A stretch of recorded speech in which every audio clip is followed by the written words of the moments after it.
morning, and you're watching GHOne television. We are bringing you a live coverage of the President's State of the Nation address. Currently, we are in the Chamber of Parliament, and I'm sure, as you would have noticed, the minority is in all black.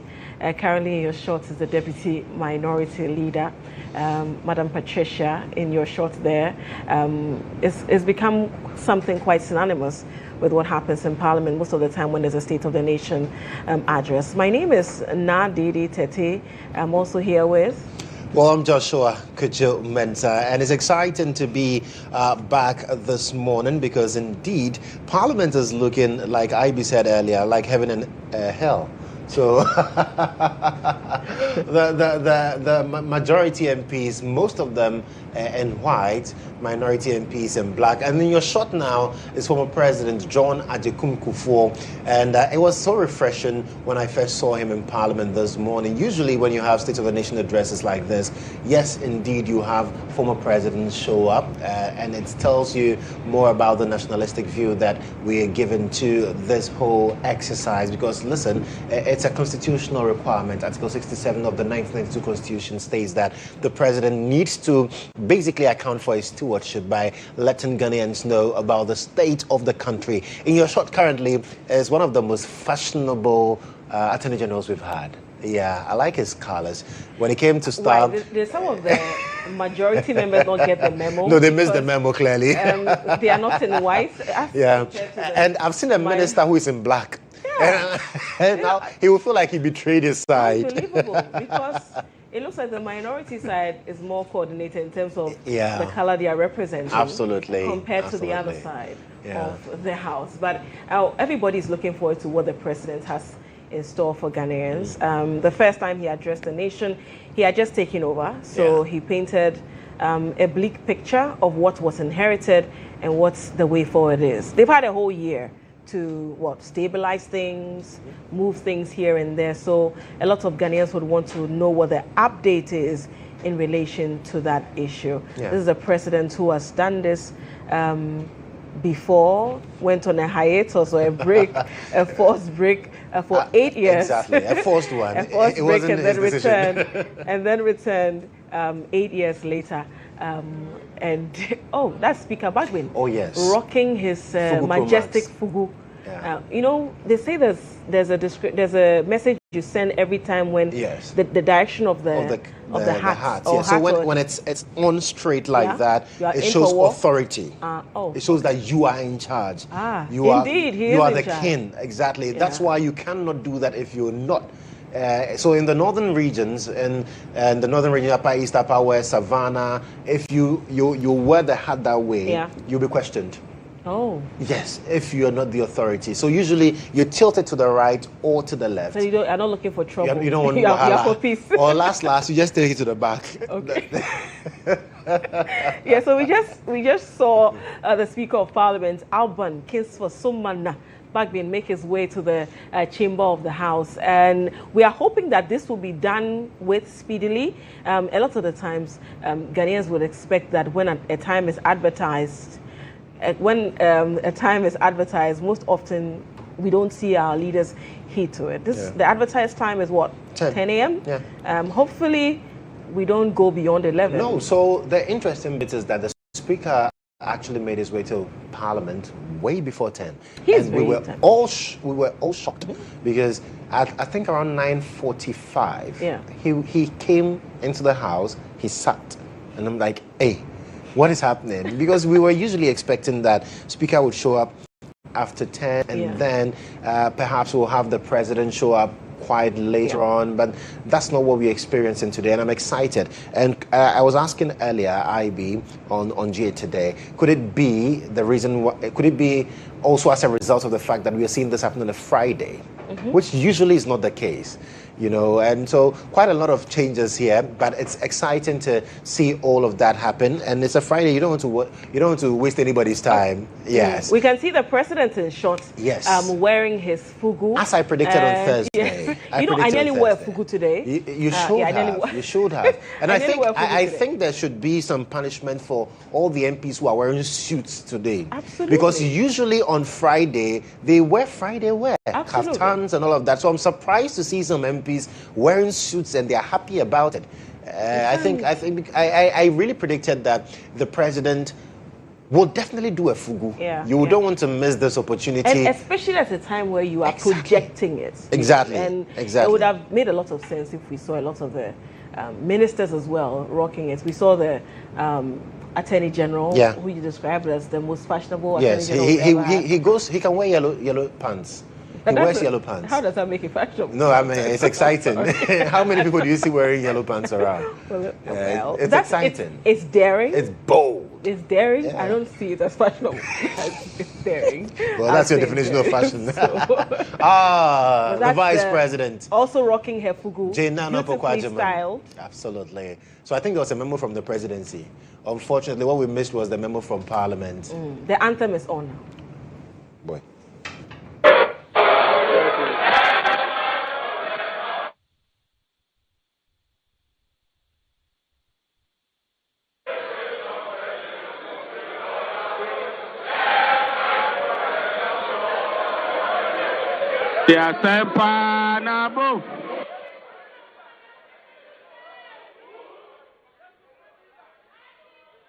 All right, so that the anthem just went by, and one majority member screamed into the microphone.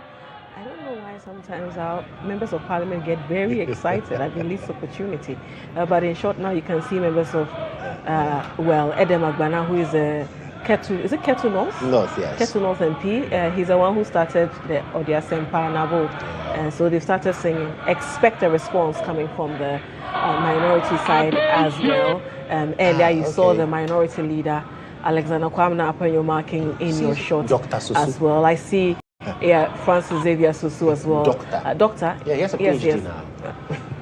He's what awarded a PhD at the University of Ghana, yes. I saw him in short. Yes, we are seeing the minority side as well, all black. And then you're seeing the majority as well, rocking their white, some of them being black sheep, wearing black. Now the speaker has the floor. He's speaking to the members. This is the Chamber of Parliament.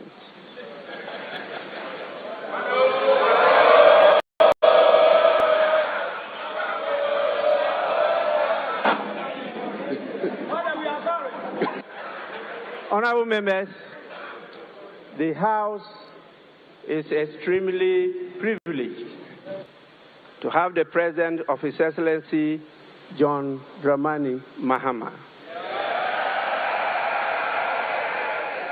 President of the Republic and Commander-in-Chief of the Ghana Armed Forces in this August Assembly. His Excellency, the President is here in accordance with Article 67 of the Constitution of the Republic to deliver a message on the state of the nation to this honorable House. On behalf of leadership and honorable members, it is my privilege and singular honor to welcome His Excellency the President of the Republic to this August House. Honorable members, before I invite His Excellency the President to deliver a message on the state of the nation, permit me to recognize the presence in this chamber the following distinguished personalities.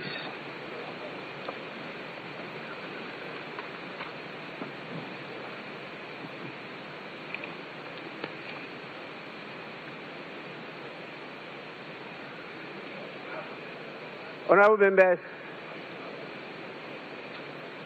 we are blessed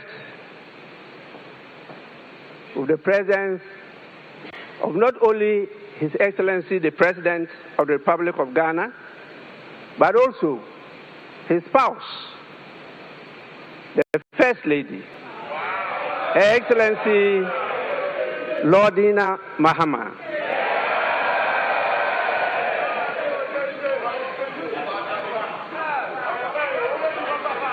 We also have the presence of the Vice President, the First Lady in Ghana to be a Vice President. Her Excellency Professor Jane Nana Opoku Ajiman.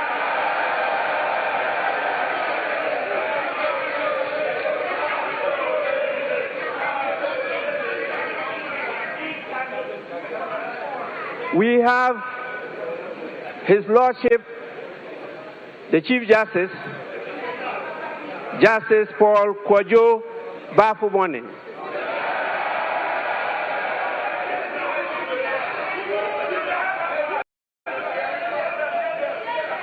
Honorable members, he did not come alone. He came with his spouse, who, as you all know, is the Director General of the Prison Service. Honorable members, honorable members,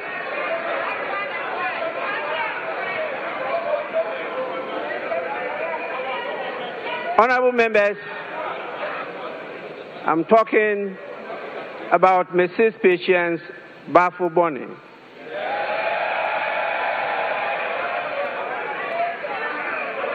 Surely we have the presence of your justices of the Superior Court with us here. We also have the chairman of the Council of State and the former Speaker of Parliament, Right Honorable Edward Doe Ajaho.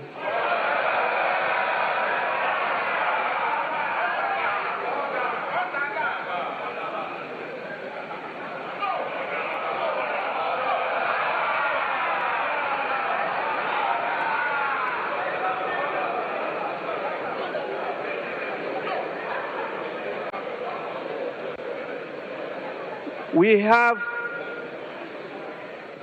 the presence of the former president, His Excellency John Agyekum Kufuor.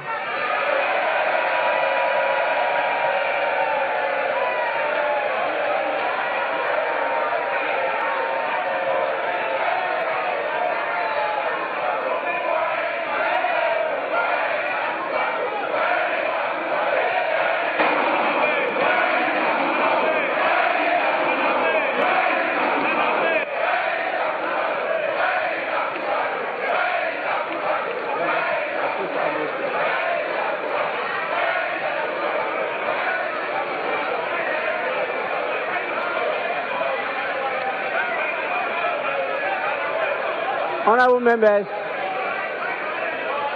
honorable members,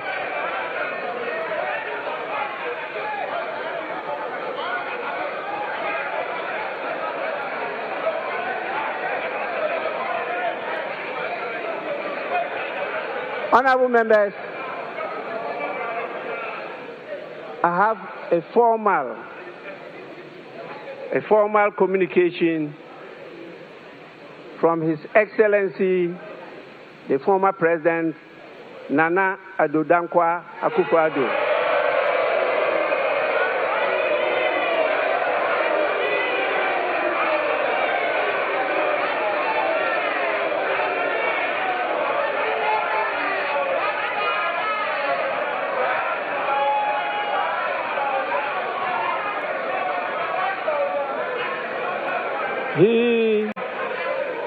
expresses his gratitude to the invitation for him to be here.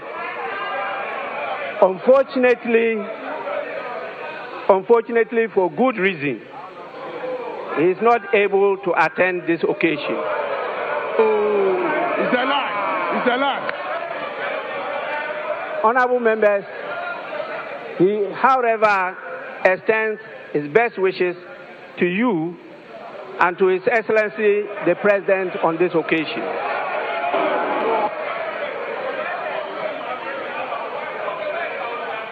Honorable members,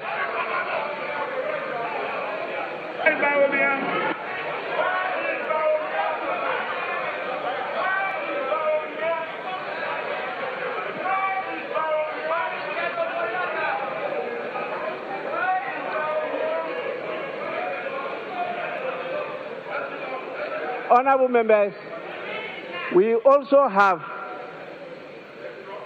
the presence of the former Speaker of Parliament,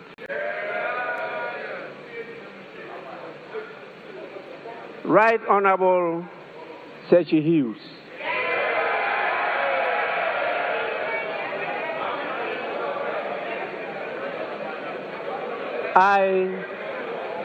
I know that a lot of you are young, so you may not recollect some of these people.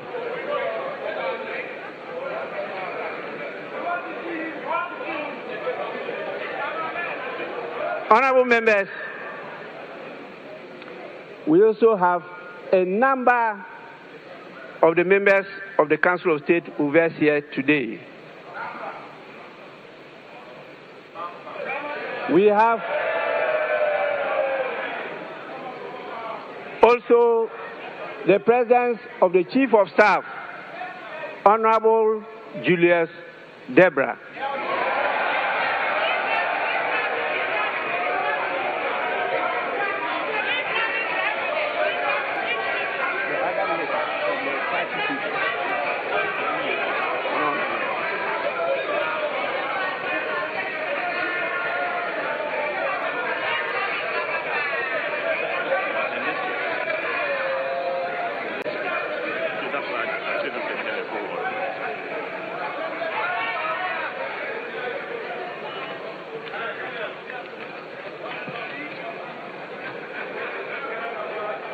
Honorable members,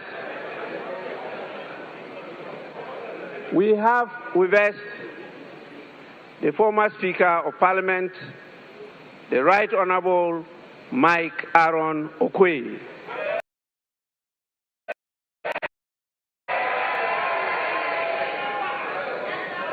We have National Democratic Congress, Honorable Johnson Asedu Nketia, and we have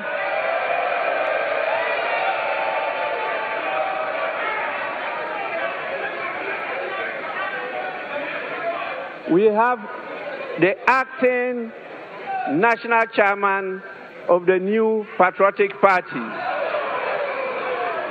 Mr. Dankwa Smith Bute. Honorable members, we have the General Secretary of the National Democratic Congress, Mr. Fifi Fievi Kwete. And we have the General Secretary of the New Patriotic Party, Mr. Justin Frimpong Kodia. For sure, we have, as usual,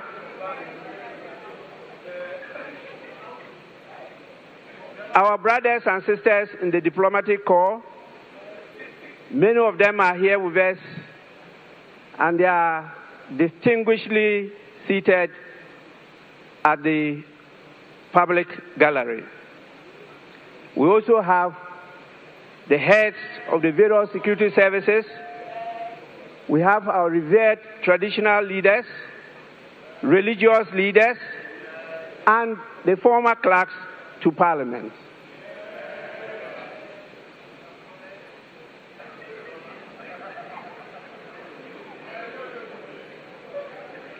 Honorable members, on your behalf, I warmly welcome all of them to the House.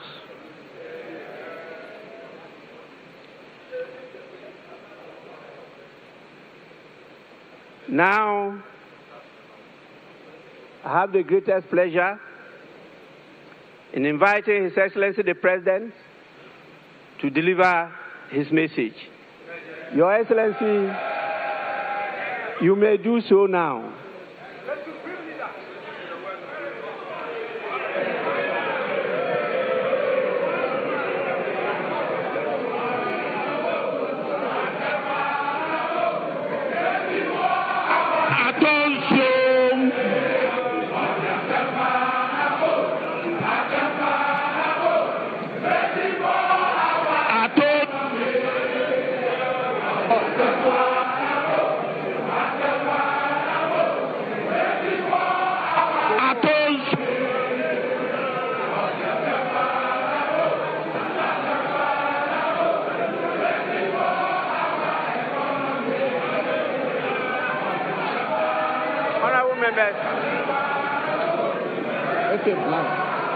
Attention!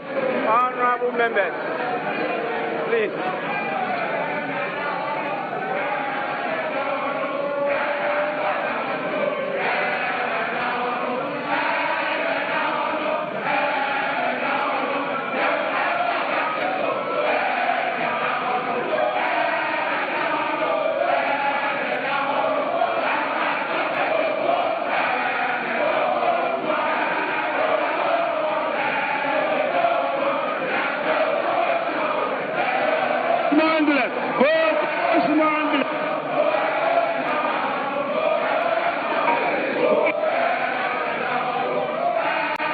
Thank you, Right Honorable Speaker. Thank you, Right Honorable Speaker. Honorable members of this august House, Your Excellency, the Vice President, GHOne, Your Lordship, the Chief Justice, the good people of Ghana, friends of the media, ladies and gentlemen, and let me proceed on the protocol so well established by the Speaker and say, distinguished guests, ladies and gentlemen. It is both a profound honor and a constitutional duty to appear before this august House to deliver a message on the state of the nation as required by Article 67 of our Constitution. I do this with the perspective and through decades of public service, including my time in this very chamber as a Member of Parliament representing Bole Bamboy, and my previous term of office as President of the Republic from 2012 to 2017. My journey in public service, like that of our nation, has not followed a straight path. It has been marked by periods of steady progress and then by setbacks and by determined recovery. Mr. Speaker, that pattern of resilience mirrors the national experience of our nation. And today I stand before you to speak to another such defining moment, a moment in which our nation is on the rebound of national renewal and of restored hope. This moment is being shaped by hard choices, institutional resolve, and a renewed commitment to stability and national purpose. Mr. Speaker, in just a few days, on 6th March 2026, our dear nation Ghana will celebrate 69 years of independence on the theme Building Prosperity, Restoring Hope. This theme is not merely ceremonial, it is the blueprint that guides our administration's vision and actions. It reflects where we have been, it acknowledges the difficulties we have endured, and confidently declares the direction in which we are headed. At the heart of this vision are two complementary and mutually reinforcing agendas. One, the Resetting Ghana agenda, and two, the Accra Reset. The Resetting Ghana agenda is our national commitment to restore economic stability, rebuild public trust in our democracy, strengthen our institutions, and deliver tangible improvements in the lives of ordinary Ghanaians. It is about turning the page on years of mismanagement and confronting our challenges with honesty, and charting a new course anchored in fiscal discipline, transparency, and sustainable development. The Accra Reset, on the other hand, is our continental commitment. It recognizes that Ghana's prosperity cannot be separated from Africa's progress. It calls for a fundamental shift in how African nations relate to one another and to the world, from dependence to self-reliance, from fragmentation to integration, and from reactive postures to strategic leadership. Mr. Speaker, these two agendas are deeply interlinked because we cannot build lasting prosperity at home without contributing to stability and growth across our continent. Equally, we cannot lead effectively on the continental stage if our own house is not in order. Together, these frameworks demonstrate our determination to restore hope, not merely as a promise, but as a lived reality of Ghanaians and Africans alike. As we build on the foundation laid in 2025, the first year of my return to the presidency, we do so with clarity of purpose, unity of action, and confidence in our ability to deliver a future worthy of our people's sacrifice and their aspirations. Mr. Speaker, this moment of national renewal unfolds against the backdrop of a world in profound flux. The global order we once knew is being rapidly reshaped, and the so-called rule-based international system endures only as long as it protects the advantages of those who designed it. Once emerging nations like ours begin to operate within those same rules to rebalance power, the very architects of that order prove willing to relax their commitments. Ghana, like many nations, has learned this hard truth. We cannot respond to this new reality with fragmentation, hesitation, or continued dependence. History has long taught us that resilience and prosperity will not be handed to us. They must be built deliberately through cooperation, self-belief, and strategic alignment. This era ahead demands that Africa must move from a posture of dependence to one of collective self-reliance. Mr. Speaker, it is in this spirit that Ghana has sought to play a convening and catalytic role on the continent. In the middle of last year, our capital, Accra, hosted African heads of state, policymakers, and development partners for a landmark health sovereignty summit. Together, we charted a new roadmap for healthcare financing and collaboration among African nations. And that message was clear. Africa must take ownership of its health security, pool its resources, deepen collaboration, and design financing solutions that reflect our realities rather than external prescriptions. Strong economies require healthy populations, and health sovereignty is inseparable from economic sovereignty. The same logic applies to trade, industry, and economic growth. Africa's future lies in dismantling our artificial borders, removing bottlenecks that stifle commerce, and fully activating a common market that allows our goods, services, and capital and ideas to move freely across the continent. No single African country, no matter how well endowed, can thrive alone in this new global environment. Rather, when we work together, our combined markets, our youthful populations, our natural resources, and our creativity will constitute one of the greatest economic opportunities of this century. Africa must summon the courage to shape its own destiny, building genuine sovereignty across Africa. The Global South requires a deliberate and disciplined plan, one that begins with unlocking the immense human and creative potential of our young people, strengthening regional value chains to add value to what we produce, mobilizing domestic capital to finance our own development, and speaking with a single, coordinated, and confident voice in global affairs. Mr. Speaker, this is how Africa can move from promise to power, from participation to leadership, and from dependence to self-reliance. The path forward is clear. Africa must rise with confidence, unity, and purpose. And Ghana stands ready not only to rebuild at home, but also to work hand in hand with our African brothers and sisters to shape a future that is defined by shared strength, dignity, and prosperity.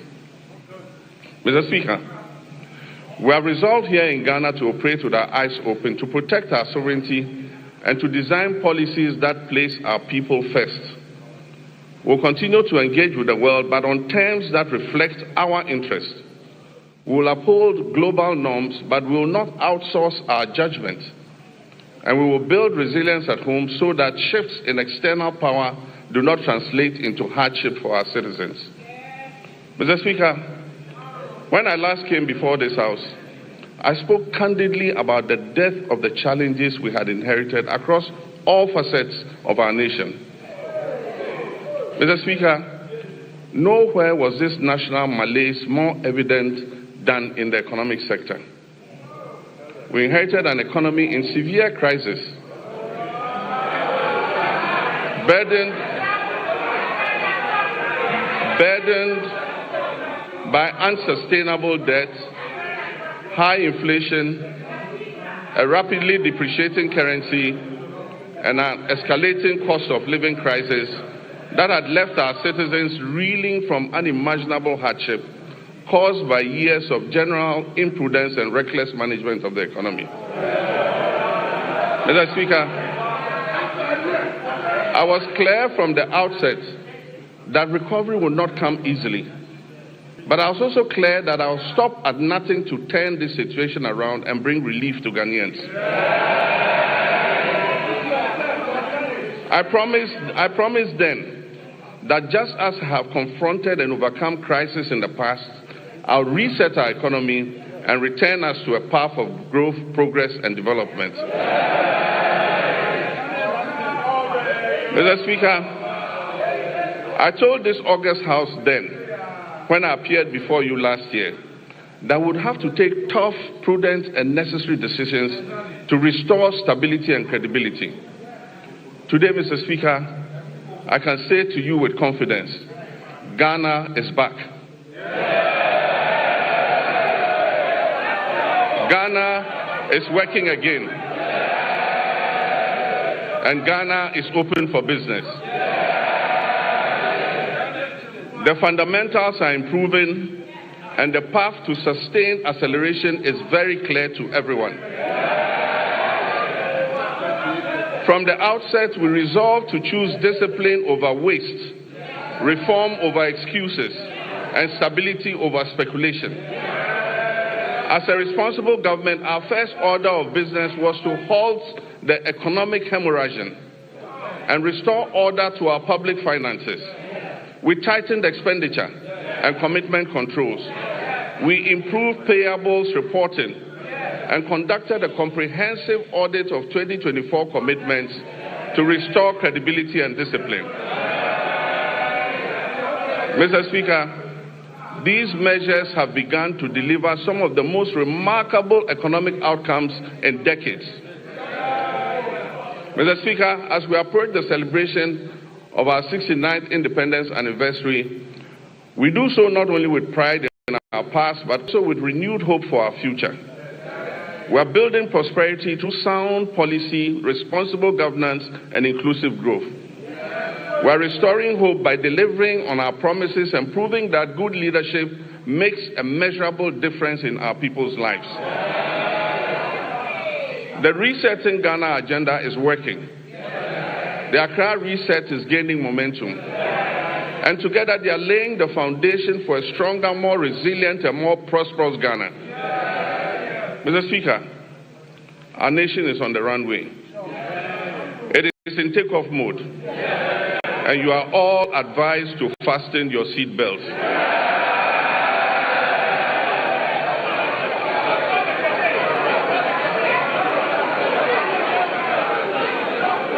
Mr. Speaker,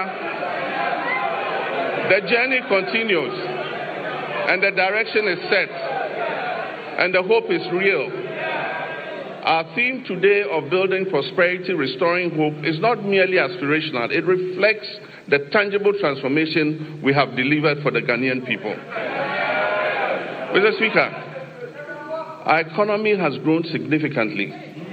In 2025, Ghana's GDP is expected to reach $113 billion, an increase from $83 billion at the end of 2024. This has placed Ghana among the top 10 largest economies in Africa. Mr. Speaker, average GDP growth for the first 3 quarters of 2025 is reported at 6.1%. But growth means nothing without discipline. Our primary surplus reached 2.6% of GDP, far exceeding our target of 1.5%. Mr. Speaker, we closed our fiscal deficit at 3.1%, well below the projected 3.8%. Mr. Speaker, this is not prudent governance. It is promise-keeping, and it has benefited households and businesses because we have borrowed less and spent more responsibly. Interest rates have fallen, confidence has returned, private businesses are breathing again. Mr. Speaker, the 19th of December 2022 will go down as one of the darkest days in Ghana's economic history. On that day, Ghana declared its inability to honor its debt obligations. We declared a debt default and placed a moratorium on both domestic and foreign debt repayments. Following this, we entered a protracted and complex debt restructuring process. Ghana's debt became a shackle on our economic progress, dragging our nation down into hardship and despair. Looking at Ghana's restructured debt profile, it is clear that those who negotiated on our behalf were only intent on kicking the can down the road. With the largest debt repayments scheduled, interestingly, between 2025 and 2028. Mr. Speaker, we confronted this crisis with action, not rhetoric. We established sinking funds, we restructured obligations, and we pursued bilateral agreements. Mr. Speaker, the result, public debt fell by 82.1 billion Ghana cedis and took our debt to GDP from 61.8% to 45.3%. Mr. Speaker, this is one of the sharpest reductions of debt in Ghana's history. Mr. Speaker, just this year, after the New Year celebration on January 2nd, when people were still recovering from hangovers, we settled a US 709 million euro bond ahead of schedule. We settled a US dollar 709 million euro bond ahead of schedule, completing the US 1.4 billion in debt service that was meant for 2025. Mr. Speaker, and the world noticed, Fitch, Moody's, and Standard & Poor's all upgraded Ghana's credit ratings, the first triple upgrade in many years. Mr. Speaker, Ghana's credibility is restored. Ghana is rising. The heaviest burden we inherited was a very high inflation rate, which was silently eroding every household's purchasing power. It peaked at 54.1% at the end of 2022, and it declined to 23.5% by the end of 2024. Mr. Speaker, we treated this with urgency. Through fiscal consolidation, currency stabilization, and disciplined monetary policy, inflation fell from 23.5% at the end of 2024 to 3.8%.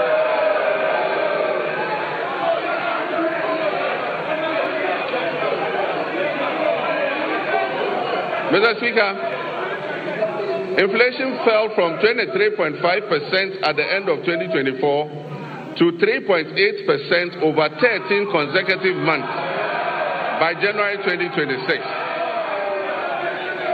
Mr. Speaker, and very interesting,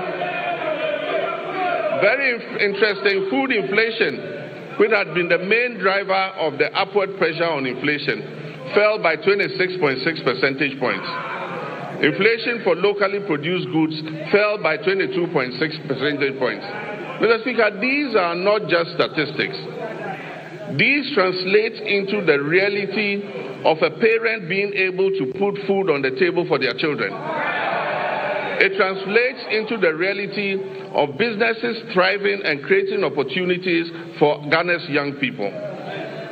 Mr. Speaker, petrol prices dropped from 15.2 Ghana cedis to 10.7 cedis per liter.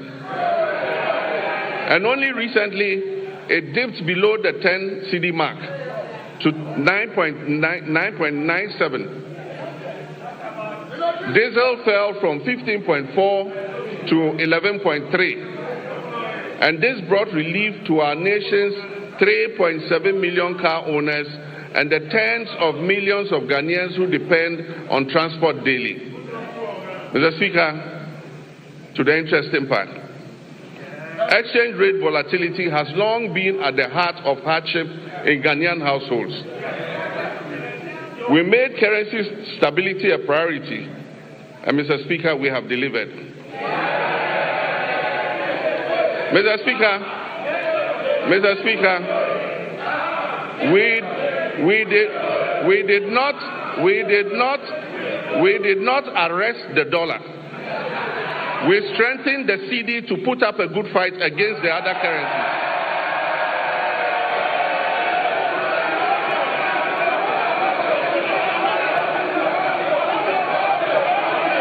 Mr.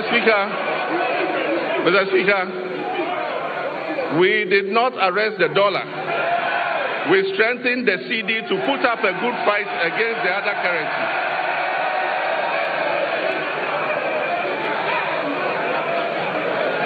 And I'm pleased to report to this House that the cedi appreciated by 40.7% against the US dollar and by 30.9% against the British pound and by 24% against the euro. Mr. Speaker, Ghana's economic turnaround is broad-based and comprehensive. All sectors of the Ghanaian economy have witnessed remarkable improvement in our first year in office. And most importantly, Ghana's economy has surpassed the 100 billion mark for the first time. And as I said, it is projected to place Ghana among the top 10 largest economies in Africa. Mr. Speaker, our reserves currently stand at $13.8 billion from $8.9 billion at the end of 2024. This covers 5.7 months of import. A key driver of this development has been the establishment of the Ghana Gold Board. By formalizing gold exports, we have reduced smuggling. We have increased recorded exports in the artisanal and small-scale mining sector from 63.6 tons to 103 tons. And we've channeled that foreign exchange into our economy. Mr. Speaker, when the cedi stabilizes, imported inflation falls, businesses can plan better, and household incomes improve. Mr. Speaker, as global uncertainty grows, it is necessary for us to reduce our country's exposure to external shocks, break the cycle of economic downturns, and safeguard our macroeconomic stability. Just last Wednesday, 25th February 2026, the Minister for Finance presented the Ghana Accelerated National Reserve Accumulation Policy to this House. Mr. Speaker, This policy seeks to strengthen our country's external resilience by increasing our international reserves to 15 months of import cover by the end of 2028, supporting long-term structural transformation while safeguarding macroeconomic stability. Mr. Speaker, it is forecast that gold prices will remain high over the next 3 years. And so this presents us with a unique opportunity to build an economic war chest to withstand any global economic shocks, to secure our macroeconomic stability and improve the standards of living of our citizens and build a lasting prosperity for future generations. This is what the gun wrap policy seeks to achieve. Mr. Speaker, we abolished nuisance taxes that were levied on Ghanaians between 2017 and 2024. These included the e-levy, the betting tax, the emission tax, the COVID levy, and so forth. Mr. Speaker, we have reformed VAT comprehensively. One, by abolishing the 1% COVID-19 levy, decoupling GetFund and NHIL from VAT, reducing the effective VAT rate from 21.9% to 20%, raising the VAT threshold to 750,000 Ghana cedis to exclude petty businesses, and extending zero rating on textiles up to 2028. Mr. Speaker, these fiscal reforms have effectively put 6 billion Ghana cedis back into the pockets of Ghanaians. Interest rates have fallen from above 30% to currently between 18 and 20%, freeing up credits for businesses and households. And according to the Ghana Statistical Services, over 1 million Ghanaians have found employment between Q1 and Q3 of 2025. Mr. Speaker, and 950,000 Ghanaians have escaped multi-dimensional poverty over the same period. Mr. Speaker, I'm pleased to report that our external position has strengthened significantly. By December 2025, our current account recorded a surplus of 9.1 billion, representing 8.1% of our GDP. This is a remarkable increase from 1.5 billion or 1.8% of GDP in 2024. These achievements have been driven by robust gold, cocoa, and non-traditional exports, and increased remittance inflows. This improvement demonstrates that our economy is gaining strength and resilience again on the global stage. We've moved decisively from planning to action on our flagship 24-hour economy and accelerated export development program.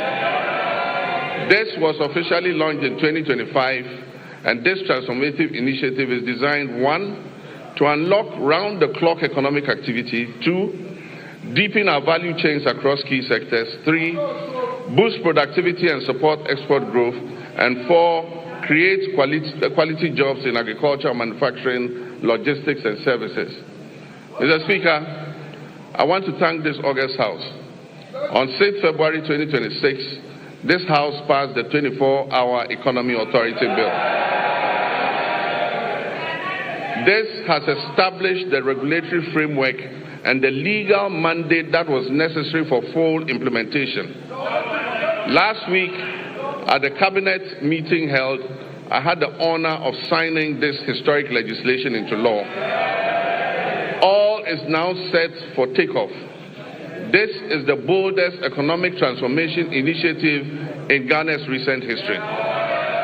Mr. Speaker, in this year's budget, 110 million has been allocated to begin the setting up and implementation of the 24-Hour Economy Authority.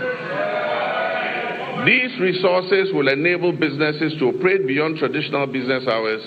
They will attract investment through strategic partnerships with the Development Bank of Ghana and the Ghana Infrastructure Investment Fund, and they'll strengthen the foundations for sustained growth and job creation, especially for our young people. This is about building prosperity and restoring our people's hope through concrete action. Mr. Speaker, a nation that does not learn from past mistakes cannot get out of the cycle of problems that impose hardships on its citizens. We've just begun to emerge from the most devastating economic crisis in our nation's recent history. This crisis was triggered by general financial indiscipline, huge deficits, and massive debts that were occasioned by persistent and unbudgeted expenditure to meet the ends of convenient politicking. In the last week, we have had to take the painful but necessary decision to revise the producer price of cocoa to achieve competitive pricing and resolve the acute liquidity challenges in the sector. Mr. Speaker, failure to do this as others did and left a debt of 32 billion for this government to pay. Failure to do this would have meant borrowing billions in borrowed funds. Mr. Speaker, this unplanned expenditure would have taken us right back to the very devastating economic problem we have only recently begun to escape. So, Mr. Speaker, while fully understanding the concerns and protests of our farmers, I can firmly assure them that the reforms announced by government will see a total transformation of the cocoa sector. And it will guarantee them a fair and transparent price that enables them to meet the cost of producing the commodity and making decent margins. Mr. Speaker, the difference between economic hardship and avoiding the same is the exercise of sound economic judgment. And I'm determined to take decisions that ensure our collective well-being and avoid the suffering of all our citizens. These are difficult decisions to take, but Mr. Speaker, I had to take them. Mr. Speaker, we are bringing legislation to this House to tighten our procurement processes by banning sole source contracts, except in exceptional circumstances.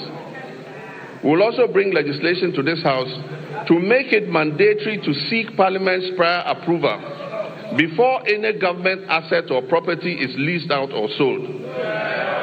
This includes lands and state enterprises. Mr. Speaker, last Tuesday, I caused the Minister of Finance to lay before this House the value for money office bill. This is a landmark measure, a fulfillment of yet another campaign promise to the good people of Ghana.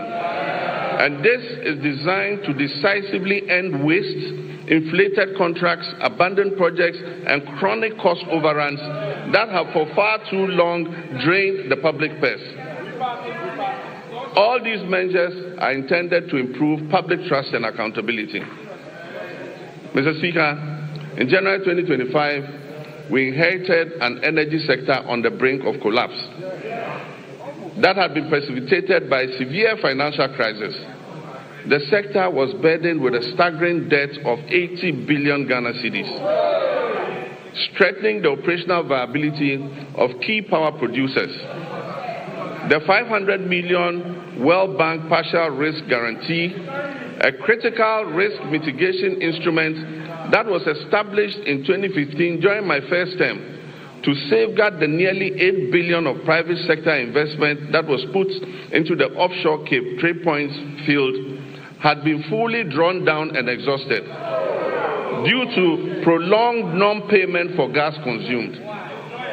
Mr. Speaker, at the distribution level, the Electricity Company of Ghana was plagued by high commercial and technical losses, collecting only 62% of the energy it purchased from generators and declaring less than 50% of its collection into the cash waterfall mechanism.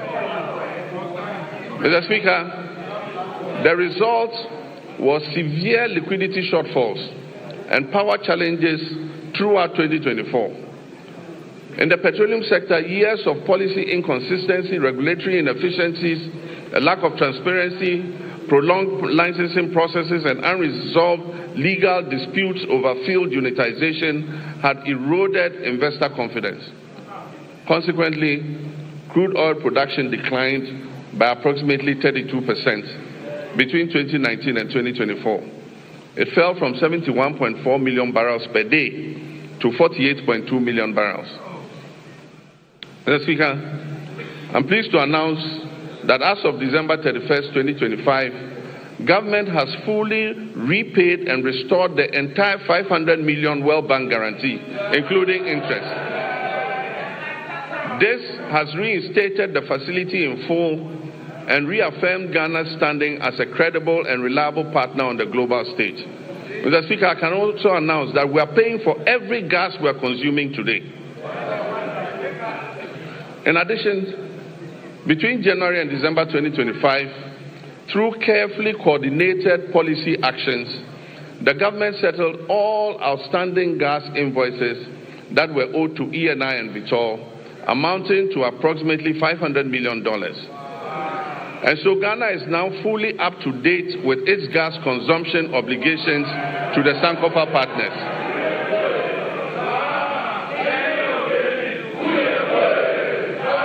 And I'm pleased to announce that the 2026 budget has made adequate provision to ensure timely payments for all liquid natural gas that we consume going forward. Mr. Speaker, to ensure equity and fairness, the government has also held constructive engagements with Tullow Oil and the Jubilee Field partners, and we've reached a comprehensive roadmap to guarantee full payment for all gas that is consumed. This approach supports reliable nationwide electricity generation and accelerates industrial growth. Engagement with upstream partners has resulted in increased gas production, guided by a clear national vision to rapidly scale up domestic gas supply and reduce reliance on expensive liquid fuels. Mr. Speaker, beyond clearing inherited arrears, a robust framework has also been established to strengthen and monitor implementation of the cash waterfall mechanism. Another major milestone was the operationalization of the ECG's single holding account, which is overseen jointly by the Ministry of Energy and Green Transitions and the PURC. This intervention has significantly reduced revenue leakages, and it has enhanced ECG's capacity to meet its payment obligations. To address the high cost of power, the government has successfully renegotiated existing power purchase agreements. Engagements with the 9 independent power producers have resulted in a 250 million immediate savings and 1.1 billion of legacy debt restructured for payments between the period 2026 and 2028. These revised agreements will be submitted to Cabinet, and I'm pleased to inform you, Mr. Speaker, will be brought here to Parliament for ratification. Mr. Speaker,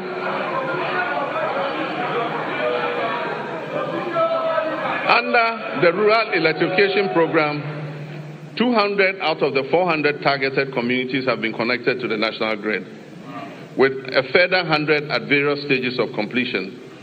The national electricity access for Ghana today stands at 89.05. We are committed to ensuring that every Ghanaian has access to reliable, affordable electricity.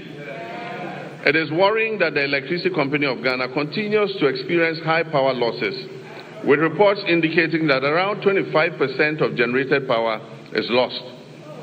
To address this phenomenon and anchor the gains we have made, adopting private sector participation, particularly in billing and collection, is the most effective way to significantly reduce these losses. Cabinet has approved the multiple lease method for concessions in the distribution utilities, and work is ongoing to implement this critical reform. Mr. Speaker, the Bui Power Authority has completed an additional 50 megawatts of solar power. In the distributed solar sector, 30 megawatts was achieved through rooftop installations, bringing our total installed capacity to 250 megawatts of solar, and this represents 5% of renewable energy in our entire generation mix. A few months ago, I broke ground for a 200-megawatt solar power project at the Dawa Industrial Zone, with the first 100 megawatts scheduled for completion in December 2026. The Ministry of Energy and Green Transitions is constructing 35 mini-grids to serve 47 islands and lakeside communities in the Oti, Savannah, and Bono East regions. The ministry will also supply 12,000 new smart net meters from the end of the first quarter of this year, 2026. And under the off-grid solar home system for public institutions, delivery of materials for the first phase of 350 systems has commenced. It means that public institutions are going to be fitted with solar to reduce their power consumption. Mr. Speaker, as part of the last mile electrification effort to achieve 99.98% universal access by 2030, the ministry has mainstreamed mini-grids into the National Electrification Scheme. Consequently, a feasibility study for the Afram Plains North District was completed for 100 communities to receive solar power, bringing the total number of islands and lakeside communities in the Afram Plains North and South to 150 that are ready for mini-grid solar electrification. I'm pleased to announce that the African Development Bank has committed to providing $100 million to fund the construction of renewable energy-based mini-grids for these communities. Mr. Speaker, we've signed a memorandum of understanding with the Jubilee and Tenfield partners to commit another $2 billion to additional investment in the Jubilee field. This will include drilling up to 20 new wells, the first wells being drilled in more than 9 years. Mr. Speaker, there's a second memorandum of intent with the OCTP partners, that's ENI and Vitol, to commit $1.5 billion of additional investment in the OCTP field in the Cape 3 Points Block 4 contract area, among others. This agreement will significantly increase Ghana's oil and gas production, thereby enhancing energy security, domestic demand, and infrastructure development. Mr. Speaker, we're on course to revitalize the Ghana Cylinder Manufacturing Company through a strategic partnership with the National Petroleum Authority, Ghana Gas, and the Ghana Commercial Bank. This will boost production, ensure a steady supply of safe LPG cylinders, and strengthen local manufacturing. Mr. Speaker, I'm also pleased to announce to you that Tema Oil Refinery is back.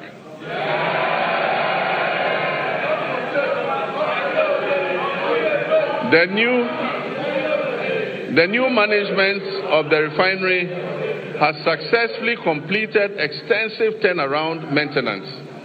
And I'm pleased to inform you that this August House that for the first time since 2018, the refinery has commenced processing of crude oil into petroleum products again.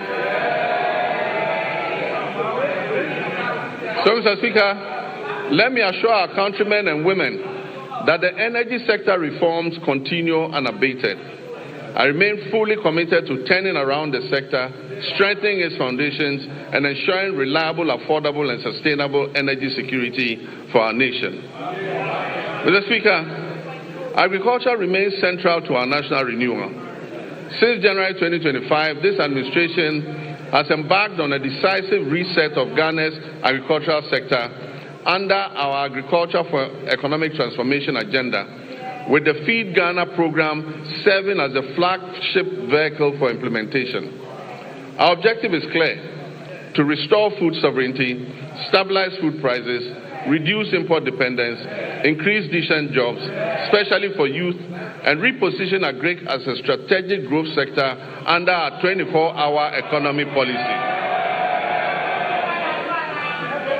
Mr. Speaker, as of January 2025, food inflation stood at 28.3%, following an unprecedented peak of 61% in January 2023. This situation placed severe pressure on households and undermined national stability. Today, food inflation has declined significantly to 4.9%, and this has provided relief to Ghanaian families and businesses. Mr. Speaker, this year we have committed 300 million Ghana cedis to the National Food Buffer Stock Company to mop up excess produce, to stabilize prices, and build a strategic national food buffer against emergencies, marking the first time Ghana has deliberately built a food reserve for national resilience. Over 413 institutions from basic schools through to tertiary institutions have been registered and are actively participating in the Feed Ghana program. Institutional farming is currently being undertaken by the Ghana Armed Forces, the Ghana Prison Service, the National Service Authority, basic and second cycle schools, public universities, and faith-based organizations, including churches and mosques. A key pillar of the Feed Ghana program is the home gardening initiative. Across the country, families are being encouraged to grow vegetables at home and in their communities to reduce food expenditure, improve household nutrition, and enhance food availability. The Feed Ghana program is also firmly anchored on irrigation for wealth creation. Government is deliberately shifting our agriculture from rain-fed dependence to irrigation-based farming to support year-round production and also strengthen our climate resilience. And so over the past months, processes have begun for the following interventions: the construction of 2 new mega dams, the rehabilitation of 8 existing irrigation dams, and the construction of 250 solar-powered boreholes for farming communities and schools across the Northern Belt and Brong-Ahafo regions. In addition, major irrigation schemes, including the Via, Weta, Tanoso, Bong, Ashaman, and Aveime, are undergoing rehabilitation. While new inland valleys covering over 1,300 hectares are being developed to expand rice production. Under the Global Agriculture and Food Security Program, we've launched a 20 million agro-input distribution project to strengthen food and nutrition security across the Northern Savannah Ecological Zone. This project is being implemented in 12 districts across 6 regions with a target of 50,000 farming households, including 30,000 women and youth. It will support the production of key staples such as maize, rice, soya bean, cowpea, granules, while promoting year-round vegetable cultivation through solar-powered micro-irrigation schemes for farmers groups and selected schools. The project is also supporting backyard and commercial poultry production, as well as the distribution of fertilizer and certified seeds to participating districts. This will help strengthen the poultry value chain. We're working to fulfill the promise of establishing farmer service centers across the country to modernize agriculture. Procurement processes are underway for a total of 660 tractors, 400 combine harvesters, and other agricultural equipment and implements.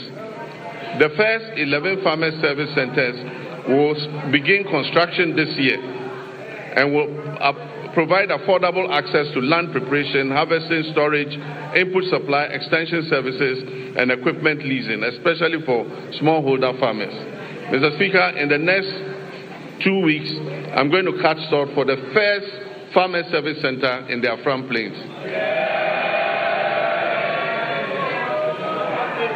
Mr. Speaker, agricultural extension remains the backbone of productivity, and to address the current gap between farmers and extension officers, 540 motorbikes have been procured to improve extension coverage. 150 of those bikes have already been distributed, and we're employing 400 Feed Ghana district coordinators nationwide, while 10,000 young Ghanaians are being enrolled under a 4-year national service agripreneurial program with annual absorption into permanent employment. So far, 3,000 youth have been posted by the National Service Authority under the Agripreneur program. This intervention is strengthening frontline service delivery and creating employment opportunities for young people. We're also placing farmer cooperatives at the center of our agricultural transformation plan. As of October 2025, 70,000 community commodity-focused farmers cooperatives had been established nationwide. And they are serving as platforms to access inputs, mechanization services, climate advisories, aggregation, and fair market negotiation.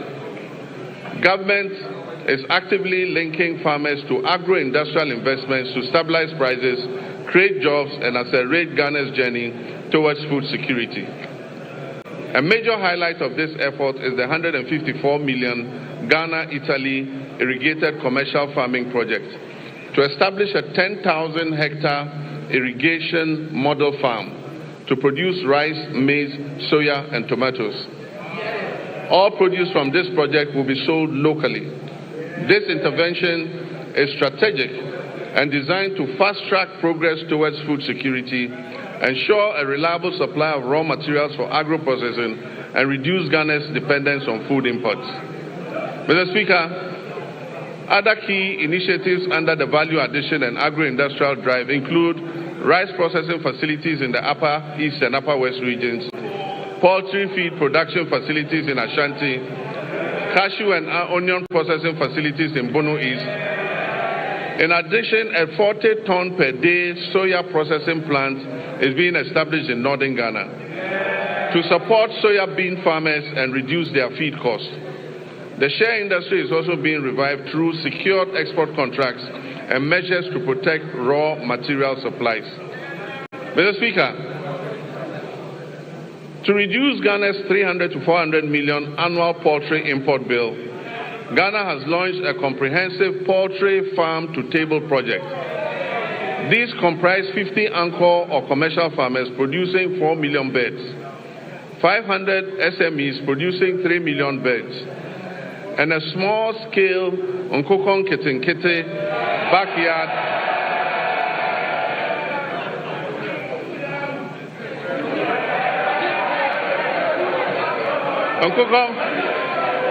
and a small-scale Nkokon Kitinkiti backyard poultry program that is targeting 3 million birds nationwide, with emphasis on women and young children.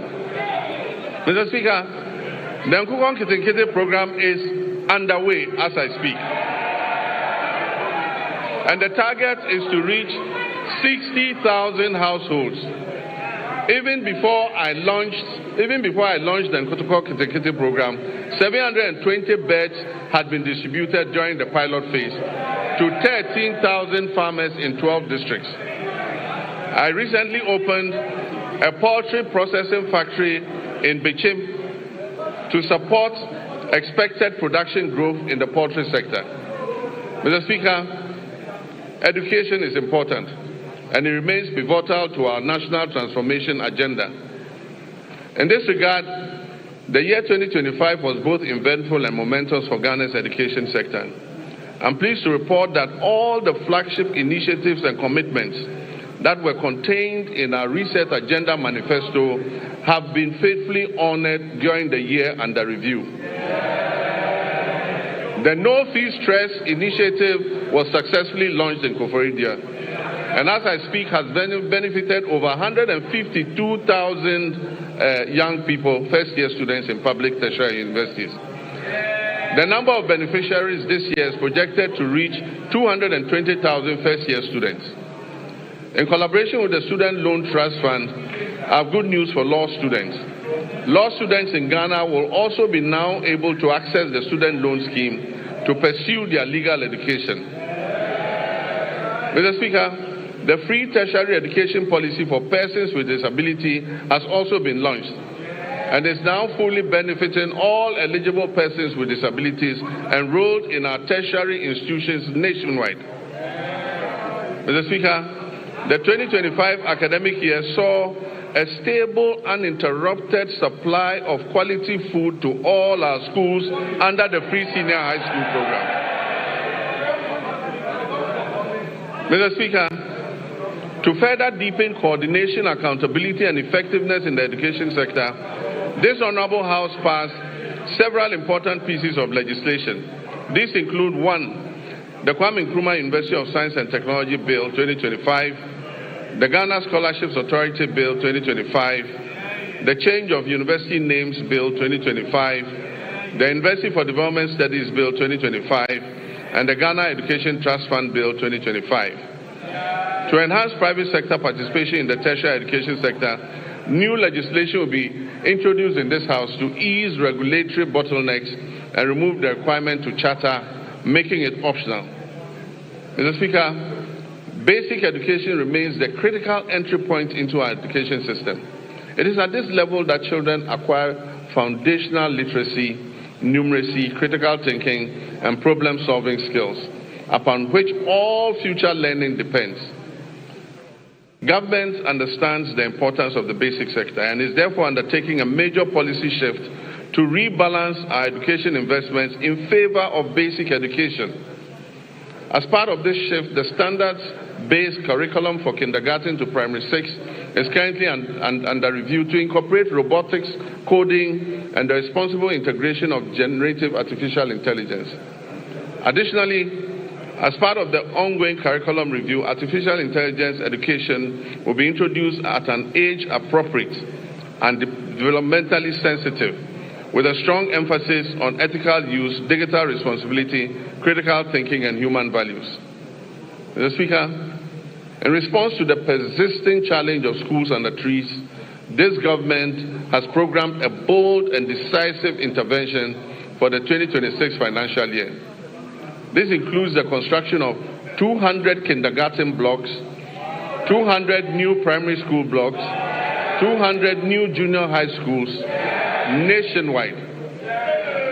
And I'm further pleased to inform this House adequate allocation has been done in the 2026 budget. I'm further pleased to inform this House that the government has fully cleared all outstanding capitation grant arrears owed to the public basic schools, as well as clearing all outstanding arrears of BEC exam registration subsidies due to the West African Exams Council. For previous years, the legacy debts to West African Examinations Council have all been cleared.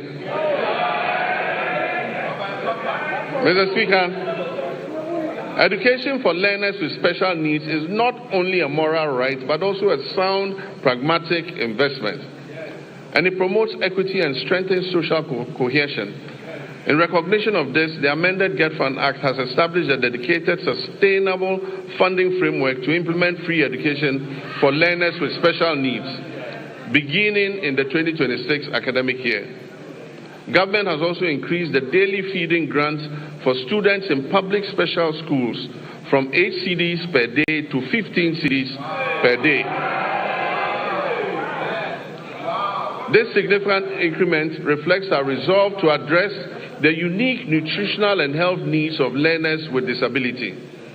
In addition, Mr. Speaker, we'll construct a modern state-of-the-art special needs school in GHOne in the Volta region, and we'll rehabilitate and upgrade the existing special needs schools in Okropong, Ekwapim, in fulfillment of our pledge also to provide free sanitary pads to schoolgirls as part of efforts to improve menstrual hygiene and reduce absenteeism among female learners. A total of 12.2 million packets of sanitary pads were distributed to girls in public schools across the country in 2025. Mr. Speaker, we allocated in this year's budget 292.4 million Ghana cedis to sustain the free sanitary pad initiative.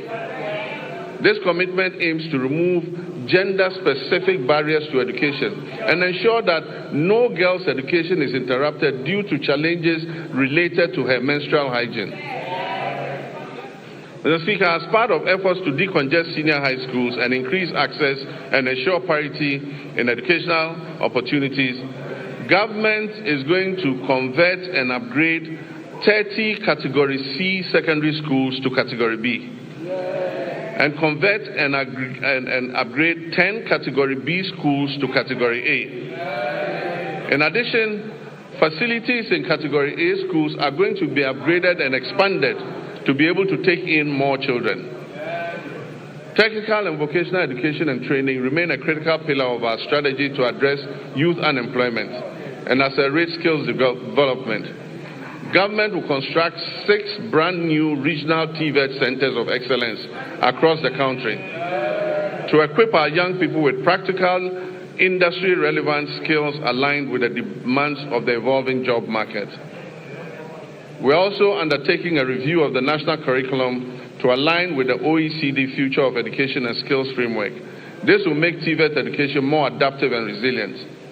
Mr. Speaker, to expand access to higher education and support balanced regional growth and meet the rising demand for quality tertiary education, we've entered international partnerships to establish two new public universities, one in Kentapor in the Bono East region, another in Jasikan in the OT region.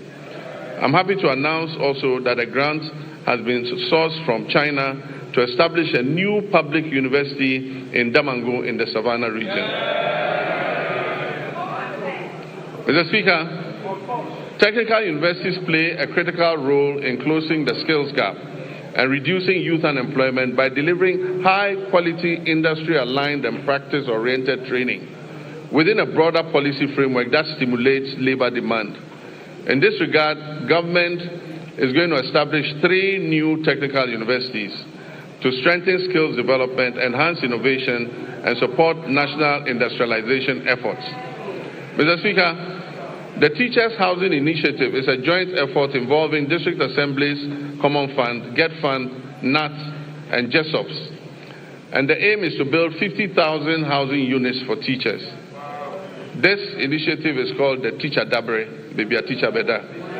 This partnership demonstrates our collective dedication to enhancing teachers' living conditions and boosting the retention of teachers, especially in rural and remote areas, and ensuring that teachers can live, work, and retire with dignity and security. Mr. Speaker, by prioritizing equitable access and expanding infrastructure, we're investing in human capital and laying the foundation for a Ghana where every child can learn, grow, and succeed. Mr. Speaker, our health system. By January 2025, our health system was under severe strain. Aging and deteriorating equipment, stalled hospital projects amounting to 15 billion Ghana cedis in liabilities, and growing workforce pressures had weakened service delivery. Over the past year, donor support to our health sector declined sharply from 19% of our total health budget to just 2.2% today, creating an annual financing gap of more than 2.4 billion Ghana cedis. The withdrawal of support from programs previously financed by partners such as the USAID exposed the vulnerability in essential supplies and services, particularly in remote and underserved communities. Faced with these realities, my government chose to act decisively. In 2026, direct government funding for health will account for about 72% of our total health spending.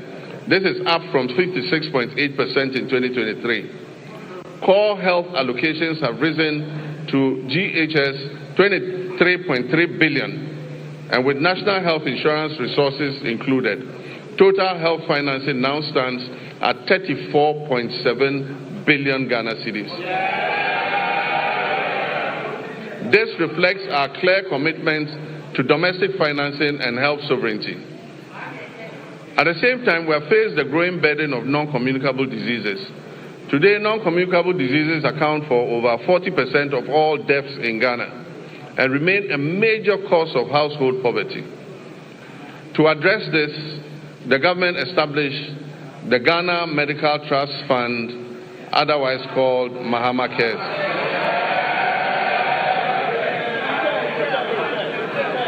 Mr. Speaker, this is the first nationwide financing mechanism dedicated to chronic and non-communicable diseases. Mr. Speaker, the National Health Insurance Levy has been uncapped. Claims payments are now timely, with facilities no longer waiting more than 6 months as happened in the past for payment to be made. We're also finalizing measures to increase provider tariffs by over 100% to reflect the realistic cost of health treatment. As a result of the increased trust, NHIS enrollment has risen from 57% at the start of 2025 to 66% today. Mr. Speaker, Ghana's health workforce density has risen from 16.6% per 10,000 people in 2025 to nearly 42 per 10,000 today, while public sector health employment has doubled to approximately 200,000 workers. And yet, significant challenges remain. At the beginning of 2025, when we took over, 103,000 trained health workers were still awaiting placement, employment or enrollment onto the payroll. Over the past year, 13,500 nurses and midwives, along with hundreds of doctors and pharmacists, have been absorbed into the public payroll. Nursing trainee allowances have been regularized and restored. Application fees have been reduced, and the no-fee stress initiative introduced to ease access to training has been extended. Service conditions are being implemented to boost morale and retention. Looking ahead, government will expand recruitment and take necessary action to add more health workers onto the payroll. We will also correct the maldistribution of health workers through targeted incentives for health workers who agree to serve in underserved areas. Let me use this opportunity to appeal to our gallant health workers to accept postings to our underserved areas, seeing as it is a national call to duty, while we work to ensure that they have an enabling environment to do their work. Mr. Speaker, we will also scale up specialist and advanced nursing training to match the country's changing disease profile. New post-basic nursing programs in cardiology, nephrology, endocrinology, and oncology will be introduced. While the two existing ones, emergency and critical care nurses, will be scaled up. At least 30 nursing training institutions will transition to competency-based degree curriculums, supported by new scholarship opportunities for PhD-level training for nurses and allied health professionals. Mr. Speaker, on health infrastructure, my government remains firm in its commitment not to abandon unfinished projects. We will continue to retool facilities, strengthen emergency and disease surveillance systems, and ensure that health infrastructure is properly aligned with staffing, equipment, and financing. In 2026 budget, provision has been made to commence regional hospitals in Oti, Savannah, and the Western North regions. This will expand access to quality care. Aligned with the reset agenda, we're making strategic investments in local pharmaceutical and vaccine production. The government has allocated 50 million in seed funding to the National Vaccine Institute. And in 2025, a local manufacturer secured market authorization to produce snake venom antiserum right here in Ghana. We're also finalizing steps to implement an advanced market commitment to prioritize locally manufactured vaccines and pharmaceuticals in public procurement. Production of the tetanus diphtheria vaccine is expected to commence this year through a partnership with an Indonesian pharmaceutical firm. Disease control remains our priority in our country's immunization financing. We will strengthen immunization financing. In 2025, the vaccine budget for children and pregnant women was increased by 46%, exceeding the 171 million Ghana cedis. And this enabled Ghana to fully and promptly finance all its vaccines and reduce the risk of preventable outbreaks. In 2025, we also introduced the HPV vaccine to protect young women and girls against cervical cancer. Mr. Speaker, Ghana's HIV prevalence rate is estimated at 1.6%. And as I speak with you, there are about 350,000 of our countrymen and women living with HIV and AIDS. Mr. Speaker, although prevalence is low, some population segments and regions have significantly higher incidence than the national average. The Ghana AIDS Commission has been tasked with ensuring the availability of testing and antiretrovirals. This year, government will fully roll out a free primary health care program, removing all cost barriers at the primary level. where it is most needed, while strengthening prevention, screening, and health promotion, especially for non-communicable diseases. The Ghana Medical Trust Fund will be scaled up, and access to advanced cardiac care, including cardiac catheterization services at Tamale, Kolebu, and Komfo-Anokye Hospital, will be expanded to reduce overseas referrals and position Ghana as a center for specialized care in the sub-region, in line with our medical tourism objectives. Mr. Speaker, the Ministry of Health is expected to issue guidelines to eliminate the unacceptable no-bed syndrome. Patients facing medical emergencies must be received and given help, if even under makeshift conditions. You don't need to have a comfortable bed to save a patient. No patient must be turned away from any health facility they report to. Mr. Speaker, but in the meantime, government will expand capacity by implementing the Rich Hospital Phase 2 project to increase the number of beds at the Greater Accra Regional Hospital. We will also continue and complete the Police Hospital project, and also continue and complete the La General Hospital.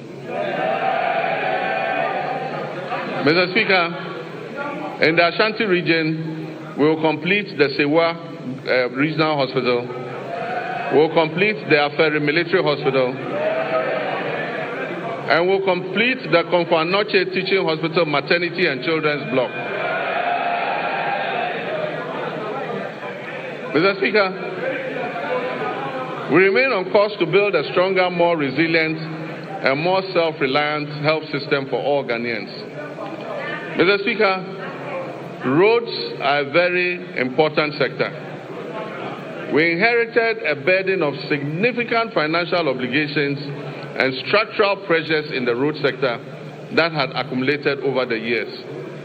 As of December 2024, outstanding payments on road projects financed through the consolidated fund stood at 21 billion Ghana cedis. These were certified works executed by contractors across the country for which payment had not been made. In addition, indebtedness to contractors that was lodged with the Ghana Road Fund Secretariat and awaiting payment amounted to 5.43 billion Ghana cedis. This figure excludes accruing interest charges, which continue to compound the state's financial exposure. Mr. Speaker, beyond these areas, we inherited also contractual commitments, that is, signed contracts, totaling more than 104 billion Ghana cedis. These commitments represent signed contracts for road projects at various stages of execution, many of them without corresponding secured funding to guarantee timely completion. By the end of 2025, the Ministry of Finance and Roads had cleared arrears amounting to almost 10 billion Ghana cedis owed to road contractors. And we are steadily continuing to reduce the road sector debts. Mr. Speaker, the famous Big Push infrastructure program. This is my vision for a national infrastructure drive to restore critical national infrastructure. Naturally, the bulk of the money is dedicated to the road sector. We want to open economic corridors, create jobs, and reduce the cost of doing business. Mr. Speaker, as I speak to you, work has started on 50 major road projects that cover a distance of 1,144 kilometers.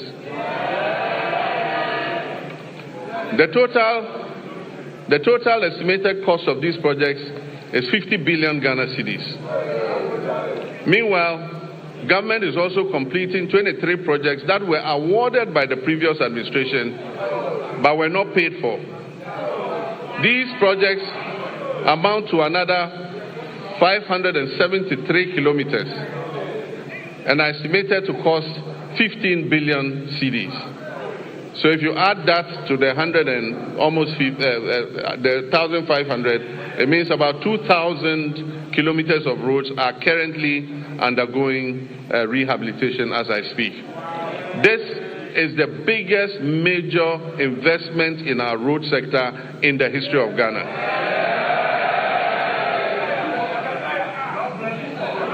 Across all 16 regions, 73 projects are advancing with significant visible progress expected by the end of the year.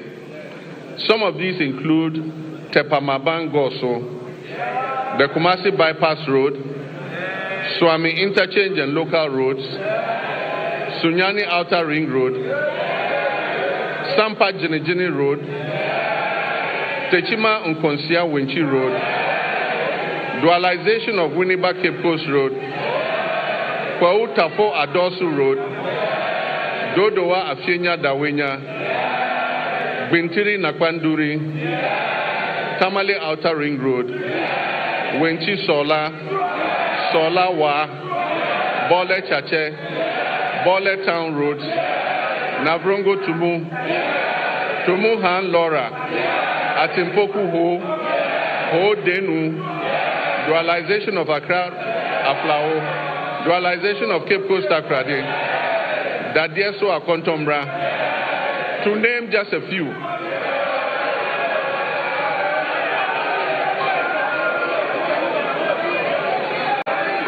Mr. Speaker, other feeder roads are Akosombo Jakiti Kudupe, Kudikope, Yeniam Junction Sedom, Apegosum Pakadan, Todome to Palime Gemini Road. Indeed, there are many others too numerous to mention. And as I said at the launch of the Big Push program, the whole of Ghana is going to become a construction site. And Mr. Speaker, Ghanaians can already testify that serious road works are underway across the country.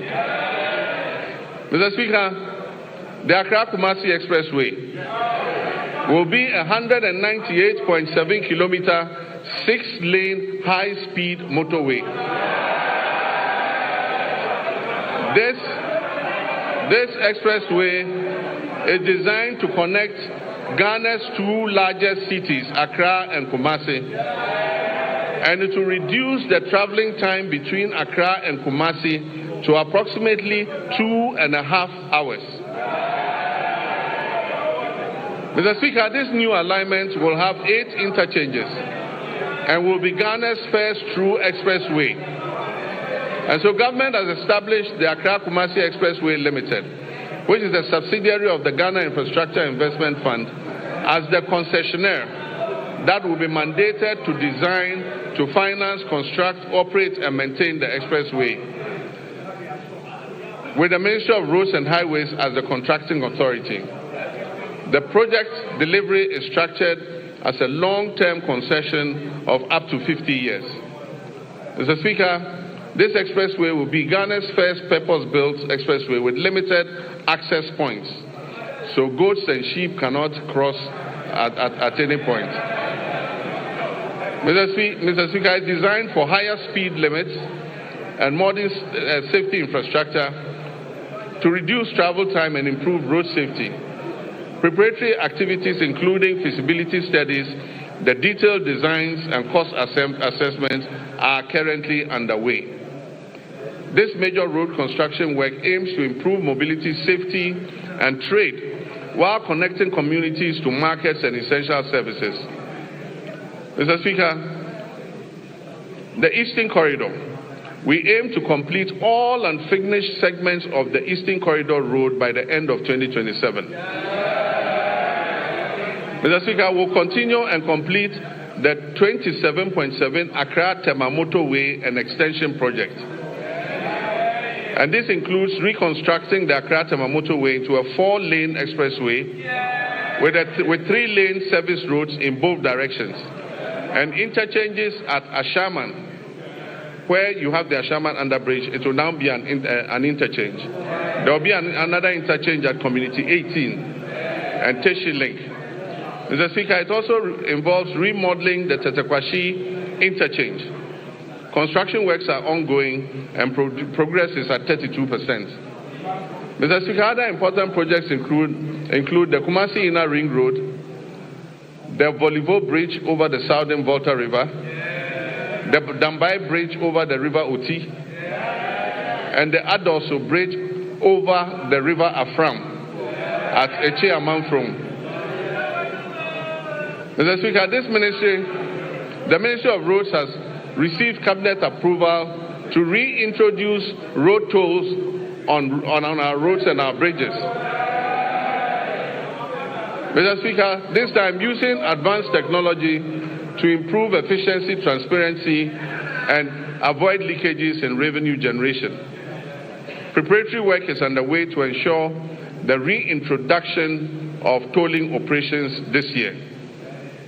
Mr. Speaker, there is no doubt that an effective and efficient transport system is integral to any economic development plan.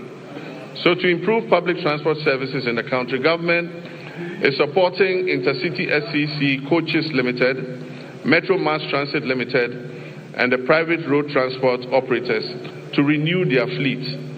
Currently, a total of 300 buses have been procured to improve road transport. The initial batch of 100 buses is scheduled to arrive in the country by the end of the first quarter of this year. Mr. Speaker, in fulfillment of my pledge to re-establish a national airline, a 10-member task force established to oversee this initiative has submitted a business model and operational framework to guide the selection of a strategic partner for the new national airline. And this new national airline will take off soon, inshallah. Mr. Speaker, passenger traffic handled by the Ghana Airports Company increased to 3.625 million passengers in 2025. This was an increase from 3.4 million in 2024. In response to the rising passenger traffic and congestion at the Accra International Airport's new Terminal 3, we are remodeling Terminal 2 into a dual-purpose facility to serve both domestic and international flights. So, when the remodeling of Terminal 2 is finished, all the domestic flights and some of the international flights will be moved to Terminal 2 so that we ease the congestion on Terminal 3. This will improve operational efficiency and enhance the overall passenger experience. Mr. Speaker, Accra's Terminal 3 remains amongst the best in Africa. A new concourse will link Terminal 2 and Terminal 3 so that passengers arriving in Terminal 2 and having to move to Terminal 3 won't have to come out and walk. They'll go through the concourse. Mr. Speaker, Terminal 3 is going to be supported by a new 7-story floor car park. It will also have an airport hotel and retail amenities to service the passengers. Mr. Speaker, runway expansion and overlay is currently being undertaken to strengthen the Accra International Airport's runway. Mr. Speaker, we will also begin work on new regional airports in Sunyani, in Bolgatanga, and Wa. In Sunyani, the current location of the airport is not appropriate to extend the runway, and so we have to move and build a new airport at a different location.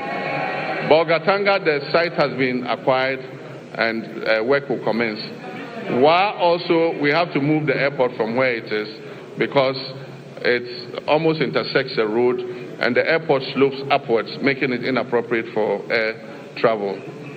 Mr. Speaker, we are also reverting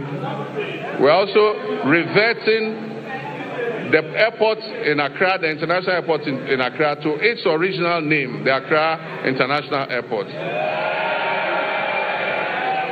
Even though NLC Decree 129 was passed, no effort or nothing was done to effect the clause in the decree that said that the airport should be renamed after Kotoka. So in all international records in ICAO and IATA, that airport in Accra, the international airport, remains named Accra International Airport. Mr. Speaker, we are working to fully operationalize the Tema-Mpakadang rail line to maximize passenger and freight traffic between Tema and the north using the Volta Lake Waterway. The Western and Eastern Railway lines will continue to be modernized in partnership with the private sector. These projects are aimed to support the efficient transport of container and bulk cargo to and from our ports, as well as to facilitate the efficient haulage of minerals from mines in Osuta, Awaso, and Yinehing to the Takoradi port, while also providing passenger transport along the respective rail corridors. Mr. Speaker, as part of the 24-hour economy initiative, a new 24-hour operation has started at Tema Port, allowing access to port services around the clock. This development enables importers to clear their goods at any time, significantly easing congestion at the terminals like the transit terminals, the reefer terminal, and the Golden Jubilee terminal. The initiative brings together customs, banking, and other relevant agencies to enhance efficiency, low transaction costs, and boost Ghana's competitiveness as a major trade hub.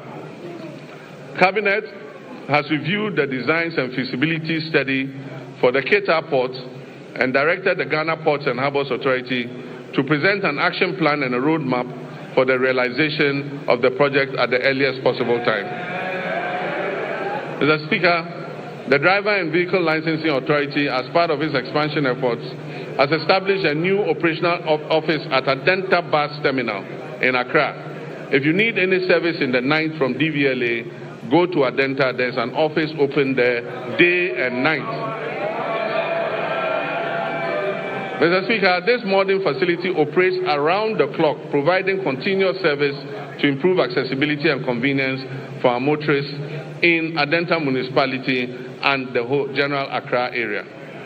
Mr. Speaker, communications is important, and under the Rural Telephony and Digital Inclusion Project, implemented through the Ghana Investment Fund for Electronic Communications, GIFEC, we extend voice and data connectivity to unserved and underserved communities. We've targeted the construction of 2,016 cell sites all over underserved and unserved communities.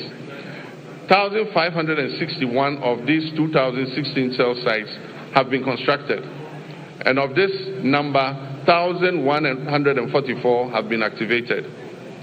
Work is ongoing to activate the remaining 417 sites. Preparations are also well underway to commence construction of the remaining 455 sites. Mr. Speaker, under the School Connectivity Initiative, over 62,000 digital resources have been uploaded to the Ghana Knowledge and Skills Bank, enabling seamless access across multiple devices, from PCs to laptops to tablets and smartphones, for more than 600,000 users, including teachers, students, and researchers. Mr. Speaker, as part of the government's research agenda to ensure Ghanaian youth acquire essential digital skills for the modern global economy, I launched the 1 Million Coders program in March 2025. This initiative aimed to train 1 million Ghanaians in key digital areas, including data analytics, data protection, cybersecurity, the metaverse, and artificial intelligence over 4 years. Phase 1 of the program, that is the pilot phase, saw hundreds of trainees complete their training programs in person across 4 training centers that were established in Accra, Kumasi, Sunyani, and Bogatanga. Mr. Speaker, Phase 2, which will include virtual sessions, is set to commence this year. With expanded training centers and an increased number of beneficiaries, we project that 400,000 young Ghanaians will be trained this year. And this will build up to the numbers approaching 1 million. Mr. Speaker, the fight against corruption has remained a defining priority of my government and represents a central pillar of our commitment to good governance and accountability and the prudent management of public resources. Mr. Speaker, we've made progress through strengthened collaboration among law enforcement agencies, financial intelligence institutions, and prosecutors. These efforts have led to initiation of criminal proceedings and asset forfeiture proceedings against some individuals and entities implicated in financial crimes against the state. But yes, I agree with the sentiments of Ghanaians that we must press harder on this accelerator. As of December 2025, IOCO has recovered more than 600 million Ghana cedis. The office has investigated 462 cases, with 15 currently under prosecution. It has dismantled transnational car-jacking syndicates and has recovered 29 luxury vehicles that were stolen. Mr. Speaker, the government remains resolute that corruption will not be tolerated, regardless of status or political affiliation. The Attorney General's office will continue to use both criminal prosecution and non-conviction-based assets recovery mechanisms to ensure that stolen public resources are returned for national development. Mr. Speaker, I understand that a large majority of Ghanaians are impatient to see those who abuse their public trust in office held to account. Mr. Speaker, there were periods when, under military regimes and unconstitutional governments, extrajudicial means could be used to exact retribution against persons perceived as corrupt or who had abused the mandate given to them by the people. Mr. Speaker, this may have appeared as swift justice, but many regrettable excesses were recorded. In 1992, we overwhelmingly adopted the 1992 Constitution to accept governance by the rule of law. On 7th January, when I swore the oath of office before the people of Ghana, I swore to uphold the 1992 Constitution. I may be as impatient as everyone else to see justice done, but painstaking investigations must be conducted, dockets must be prepared, charges must be filed, and the accused must have their day in court, including appealing, even on the smallest point of law, to higher courts. This process is necessary to protect us all against abuse or ill treatment of citizens and to ensure that only those guilty of offenses against the state are punished. As President Mills of blessed memory said, he said, and I quote, "The wheels of justice grind slowly, but they grind exceedingly fine." Mr. Speaker, let me reassert my determination to uphold the accountability of public office holders to the people of Ghana. We have laid the Public Officers Code of Conduct Bill before Parliament. This bill codifies the conduct of public officers and makes breaches thereof punishable. I wish at this juncture to thank His Lordship, the Chief Justice, for establishing additional specialized high courts to address breaches identified in the Auditor General's report. Mr. Speaker, the Constitution review process was conducted in a transparent and consultative manner, drawing on input from constitutional experts, civil society organizations, traditional authorities, religious leaders, political parties, and the general public. The review committee has submitted its comprehensive report containing detailed proposals to amend the Constitution to address identified weaknesses and make it more welfare enhancing. Mr. Speaker, the Attorney General's office is working closely with relevant stakeholders to translate the recommendations into implementable legal and constitutional proposals, which will be presented to this August House in accordance with constitutional procedures. Mr. Speaker, illegal mining continues to pose a grave threat to our environment, water bodies, public health, and national security. Mr. Speaker, prosecution of persons engaged in illegal mining has been intensified, with a renewed focus on dismantling organized criminal networks behind galamsey operations, rather than targeting only the little fish, low-level offenders. Mr. Speaker, in all these galamsey operations, there are big fish who never get caught. Mr. Speaker, in total, over 114 case dockets involving hundreds of accused persons are pending in various courts across the country, particularly in towns and villages that are prone to illegal mining. Specialized prosecutorial teams have been deployed to fast-track illegal mining cases, ensure the effective presentation of evidence, and pursue the confiscation and forfeiture of equipment and proceeds used in or derived from illegal mining. Mr. Speaker, when it comes to gender and social protection, my government will continue to ensure gender equality and equity, promote the welfare and protection of children's rights, and empower the vulnerable, the aged, and persons with disability for sustainable national development. Work is well advanced on the Women's Development Bank, for which a total of 401 million Ghana cedis has been allocated in the 2026 budget. The coming months will see a full rollout of this monumental policy to empower Ghanaian women and women-owned businesses economically and financially. Mr. Speaker, the Ministry of Gender and Social Protection has successfully honored all legacy leave payment cycles for 2025 and before, reaching 1.5 million people.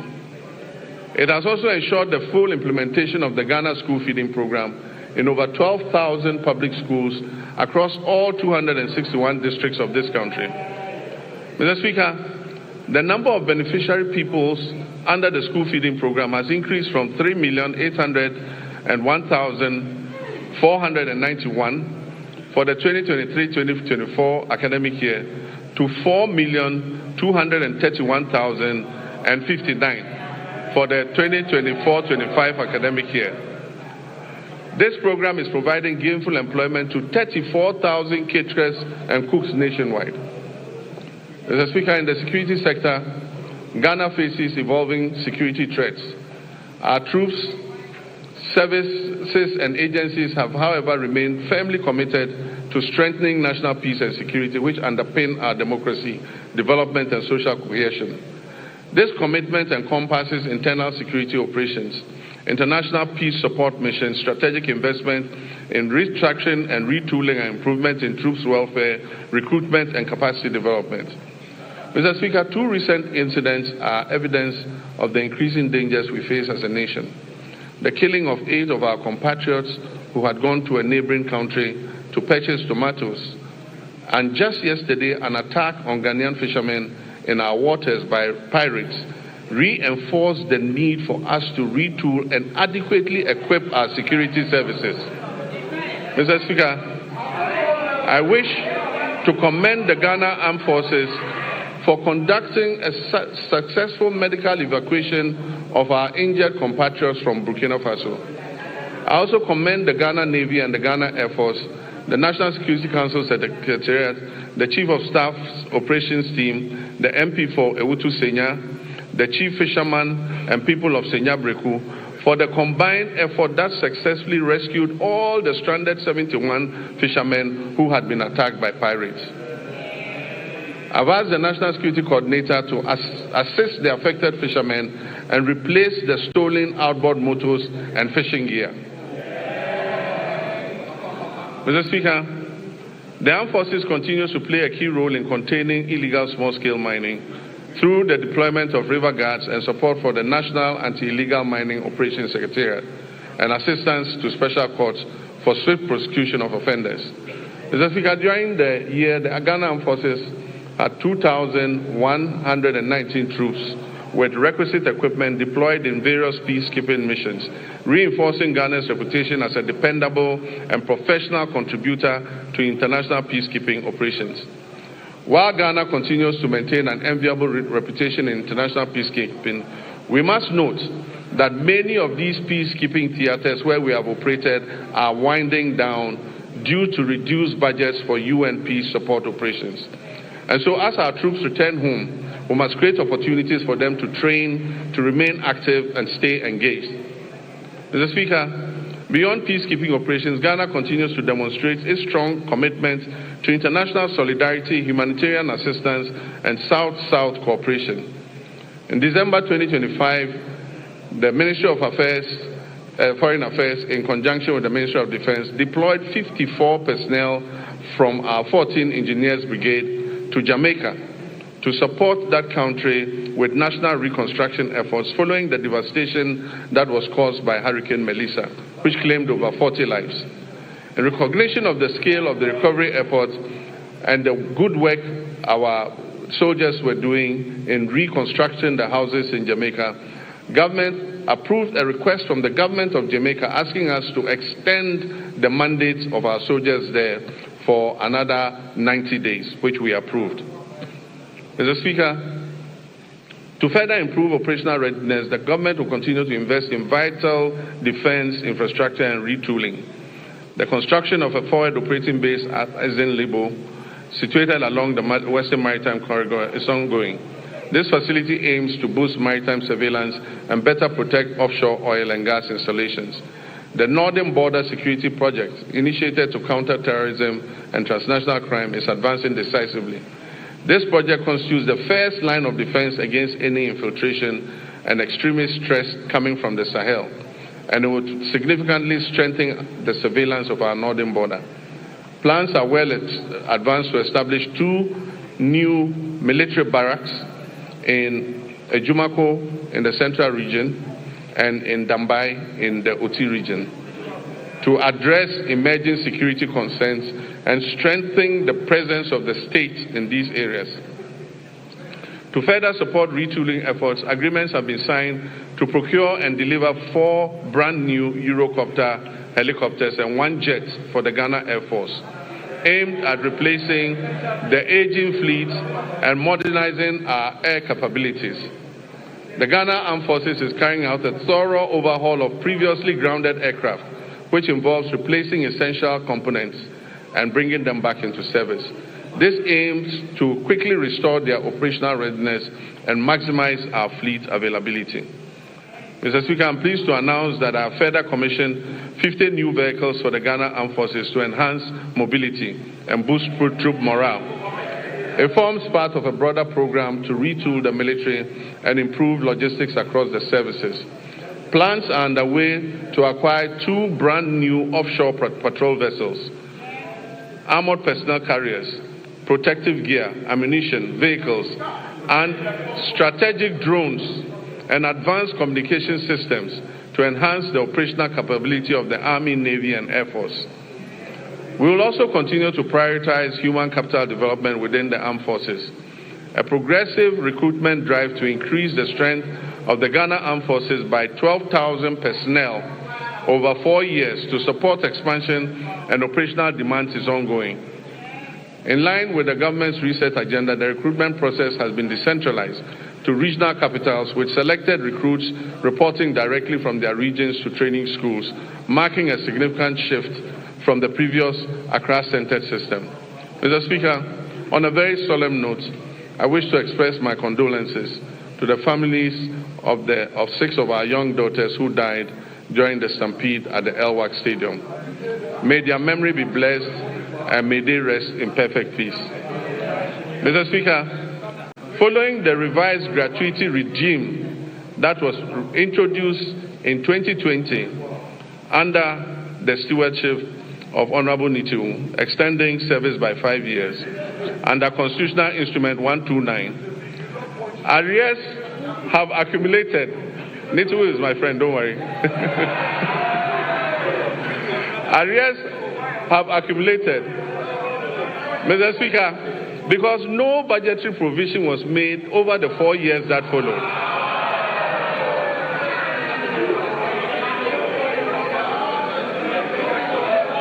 Afenyo, when we all leave politics, I and Nitu are going to the same place in the north. You go to Winneba. Don't worry, we are brothers. Mr. Speaker, this has resulted in over 1 billion Ghana cedis owed to approximately 3,000 personnel across all the different ranks. As part of our commitment to fairness and the resolution of long-standing legacy issues, the government will soon commence payment of gratuity arrears under CI 129 Honorable Witness, we're solving the problem, so you won't worry about it again. Mr. Speaker, following engagements that we initiated by the current military high command with the Ministry of Finance and the Ministry of Defense, a structured implementation plan has been agreed upon. This will bring closure to the issue that has been outstanding since 2020, and it will ensure that affected personnel receive their rightful entitlements. Mr. Speaker, the Ghana Police Service has also received 40 armored vehicles and 100 pickup trucks to enhance their operations.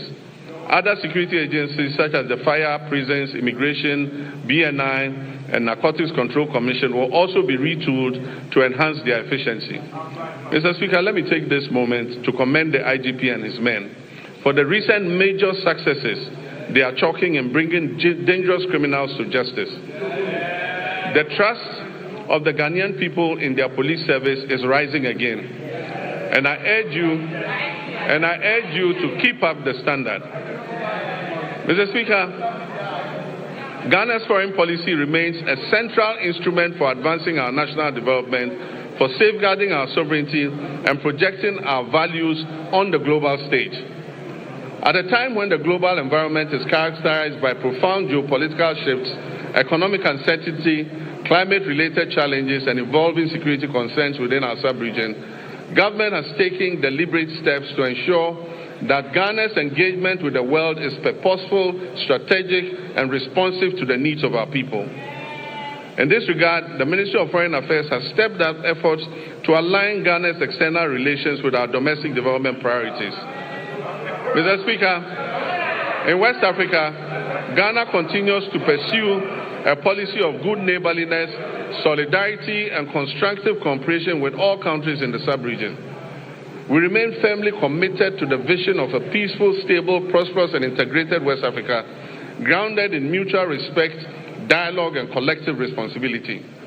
We must sustain engagement and deepen relations with our sister AES member states, particularly following their withdrawal from the Economic Community of West African States, ECOWAS. Ghana believes that continued dialogue and cooperation are indispensable to regional stability, and that disengagement only deepens our collective vulnerabilities. At the continental level, Ghana continues to play an active, principled, and forward-looking role in advancing the African Union's strategic priorities. Today, Ghana currently holds the following prestigious positions. We are AU champions on reparations. We are AU champions for African financial institutions.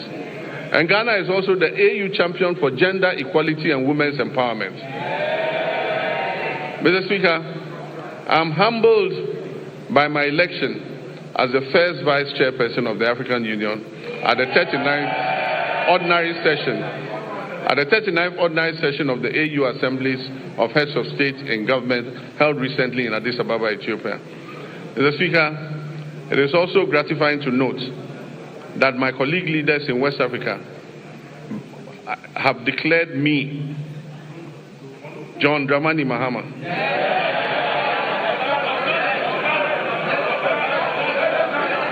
President of the Republic of Ghana and Commander-in-Chief of the Ghana Office. They have declared me unopposed, by the grace of God, sole candidate for the position of chairperson of the African Union when the rotating chairmanship returns to West Africa in 2027.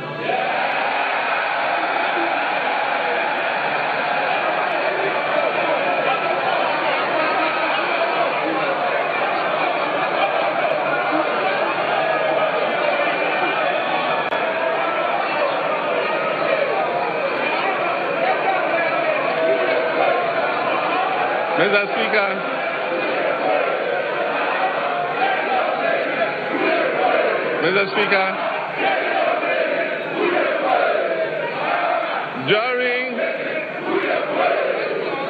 during the 80th session of the United Nations General Assembly, I raised Ghana's voice to call for a comprehensive reset of the United Nations to better reflect the current realities and particularly the role of Africa in global governance and fairness in international financial systems.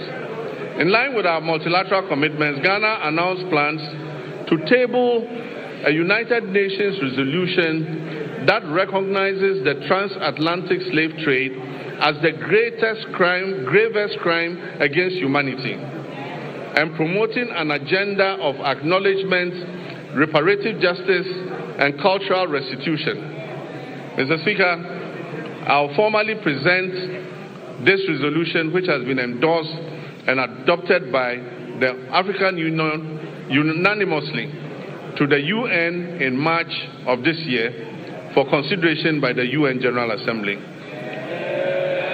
Mr. Speaker, passports have never been easier to acquire than under this regime. Mr. Speaker, the Foreign Ministry of Foreign Affairs has established 7 new passport application centers in Upper East, Oti, Ahafo regions, Bono East, Northeast, my own region, Savannah, and the Western North region. Mr. Speaker, with this expansion, all 16 regional capitals now host passport application centers, marking a major milestone in the decentralization of passport services. Mr. Speaker, to address systemic delays, the Ministry implemented a 24-hour passport production operation at the head office. This enabled the clearance of an inherited backlog of over 40,000 passport applications. As a result of these reforms, Ghana's passport administration now operates with 0 backlog, guaranteeing passport delivery within 15 working days. If you like, try it. Apply for a new passport. Within 15 days, you will receive your passport.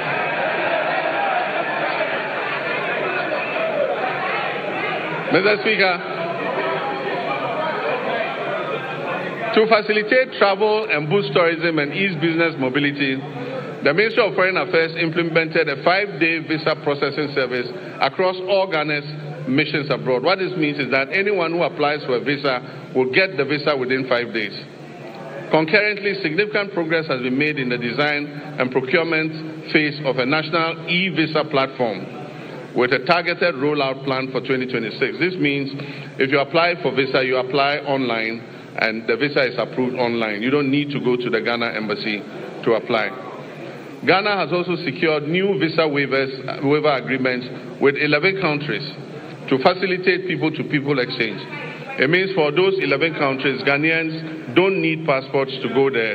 You just jump on the plane and appear there, and they'll allow you in.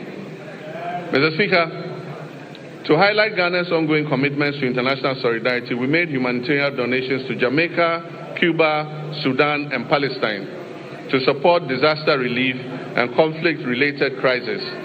These donations amounted to millions of cedis and included food, medicine, clothing, cocoa products, blankets, and mattresses, and plastic buckets.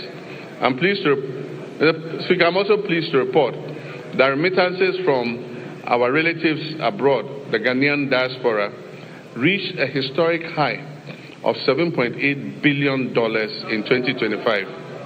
Mr. Speaker, this is the largest annual inflow ever recorded in Ghana's history. This reflects not only confidence in the Ghanaian economy, but the enduring patriotism of our citizens living and working abroad. Mr. Speaker, these remittances they bring back home support households, they finance education, they build homes, they provide seed money for businesses, and best of all, they stabilize our foreign exchange position. In many respects, our diaspora has become one of the country's most reliable development partners. Without contracts, conditionalities, or fanfare, they are easily one of our most reliable development partners. We must intentionally ensure that citizenship rather than place of residence determines one's right to serve the Ghanaian Republic. Ghanaians worldwide who pledge allegiance to this country of theirs and make substantial contributions to its development should not be barred from active participation in public affairs, including the opportunity to hold public office, provided there are appropriate measures to ensure loyalty and accountability. Mr. Speaker, I'm personally in support of the bipartisan bill currently before this House, seeking to address this matter. And it is my hope that it will be passed expeditiously so that our compatriots abroad can participate in our public affairs. Mr. Speaker, youth development and empowerment are at the core of everything we're trying to achieve. We're implementing many policies to develop our youth capacity and to create as many jobs as possible to address the major unemployment problem. All our youth activities and job creation programs are ongoing. In 2025, 10,887 young people were trained in entrepreneurship programs and job creation under the GHOne program.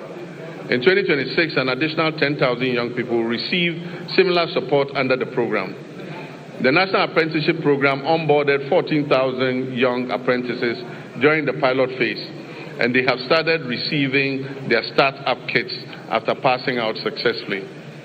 Training is ongoing across the regions, and when completed, the trainees will be certified by the Commission for TVET to facilitate their access to employment. Mr. Speaker, this year the target for the National Apprenticeship Program has been increased from 10,000 to 100,000 young people, offering many more young people the opportunity to acquire the skills needed for sustainable development. And as I said, when they pass out, they are given a certificate by TVET to show that they have passed out and have the skill in whatever they learned. In 2025, 86,000 young people were engaged through the Youth Employment Agency, various employment modules under this agency. This year, I've directed the Ministry of Youth Development and Empowerment as a matter of urgency to review all the youth employment modules under the YEA to reduce duplication and ensure value for money. This is important so that we can channel the resources to the advantage of the teeming youth who are waiting for opportunity. Mr. Speaker, the National Service Authority has signed an MOU with the Ministry of Defense to commence military training for 10,000 national service personnel in the 2025-2026 service year. And so our national service personnel will receive call-ups to report at various military centers for training. Mr. Speaker, this was a program initiated by our late Minister for Defense of blessed memory, Dr. Edward Omani-Boama, who was desirous of seeing it to full execution. I therefore charge the National Service Authority and the Ghana Armed Forces to bring life into the exercise for the benefit of the personnel and the training of our young people. Mr. Speaker, my government has launched a wide range of initiatives aimed at transforming Ghana's trade and agribusiness and industrial sectors to boost our competitiveness in export markets, encourage value addition, and generate employment for Ghana's large youth population. My recent visits with the hard-working Minister for Trade, Agribusiness and Industry to inaugurate new factories and initiate expansion works on factories has convinced me that Ghana is on the right track for industrial transformation.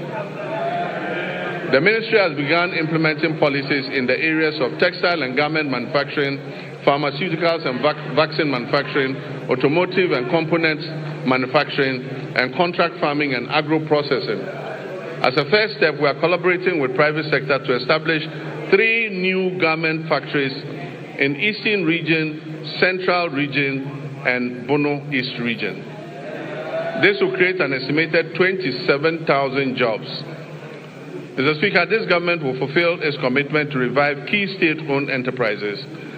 The ministry is in the process of sourcing strategic investors to operationalize the Volta Star Textiles Factory, the Commander Sugar Factory, the Pualugu Tomato Factory, the Zoarungo Meat Factory, and the Akosombo Textiles Limited.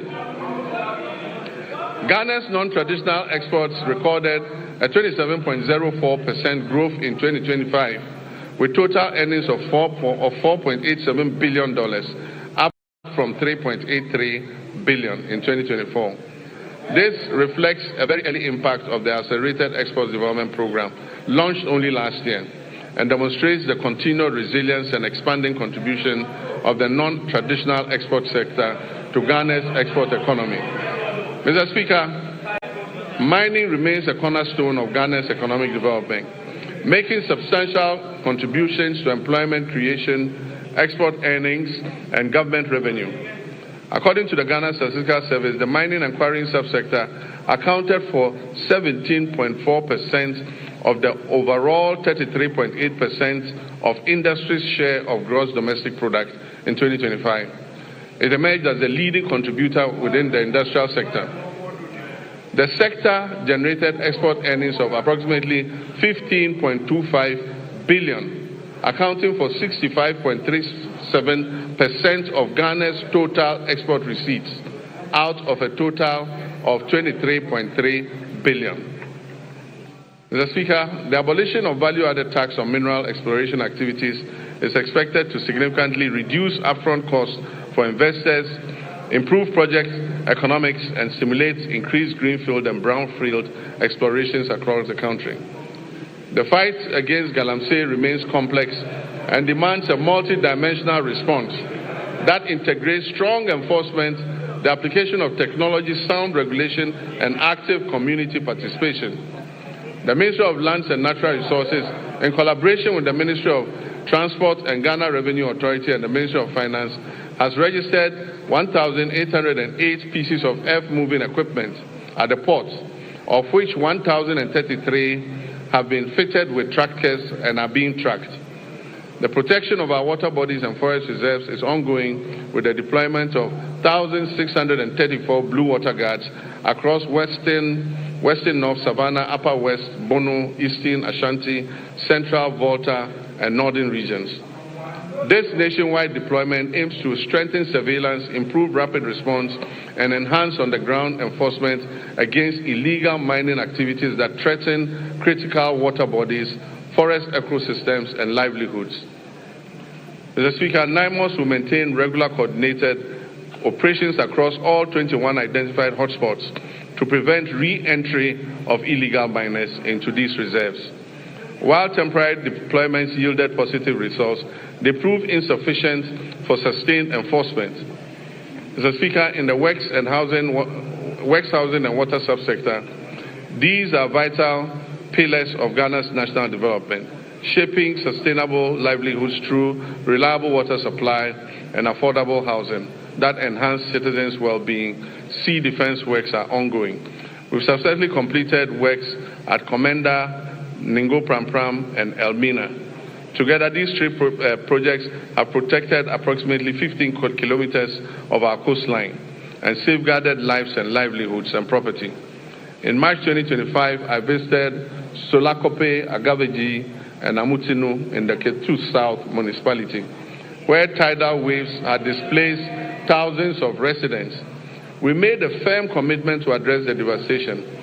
Mr. Speaker, true to that promise, the contractor for the Phase 2 of the Blekusu Coastal Protection Works was awarded the contract, and in August last year, I officially cut short to commence the project. I'm pleased to inform this House that the project is currently 25% complete, and calm has already been restored along the coastline. Notwithstanding these actions, flooding remains a major infrastructural challenge in the country and a top priority for this government. A task force on flooding is in place and coordinating the national mitigation efforts against flooding. Ghana continues to grapple with housing deficits currently estimated at over 1.8 million units. Some significant strides have been made in the housing sector. In line with government's earlier commitments to complete all ongoing housing initiatives, we have successfully concluded the joint venture arrangements which we inherited for the completion of the Saglemi housing project. The Attorney General is reviewing all related documentation to finalize and commence the project. When these projects are finished, it will increase the number of housing stock available. The TDC in Ghana is also steadily advancing work on 800 housing units under the GHOne affordable housing project at Tema Community 26. To position TDC Ghana as a key player in Ghana's housing industry, I performed a sword cutting ceremony last year for what they call the Oxygen City Housing Project in Ho of all places. That project seeks to address Ghana's housing deficit by developing 1,000 affordable home housing units. We've also continued with our resettlement housing efforts for the victims of the Akosombo Dam spillage, with 251 of the planned 1,010 housing units in critical housing zones already under construction. Collectively, these initiatives demonstrate government's continued resolve to expand access to affordable housing, strengthen urban planning, and provide relief to affected communities.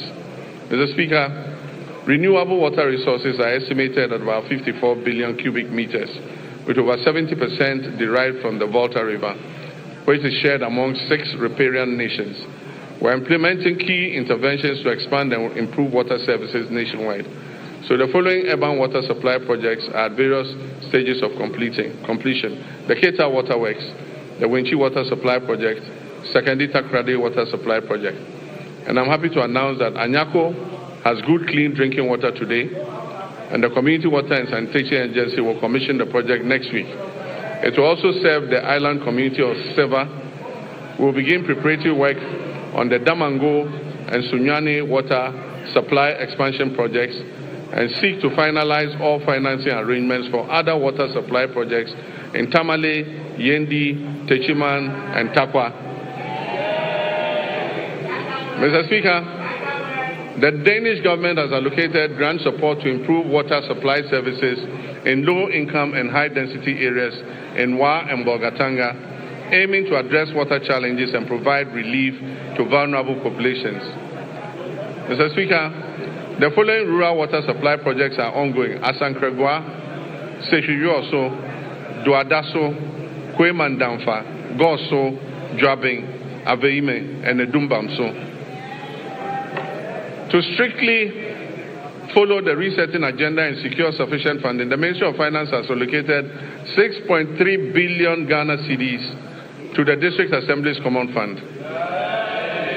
This amount covers 4 quarters of the 2025 fiscal year, and it has been allocated to all 261 metropolitan, municipal, and district assemblies to execute the activities outlined in the medium-term development plans and annual action plans. Mr. Speaker, out of the amount released, a total of 4.3 billion has been dispersed to all MMDAs. The 4th quarter installment is being processed and will be disbursed soon. Mr. Speaker, all members of this House will agree with me. All members of this House will agree with me that the flow of resources to the district assemblies is unprecedented.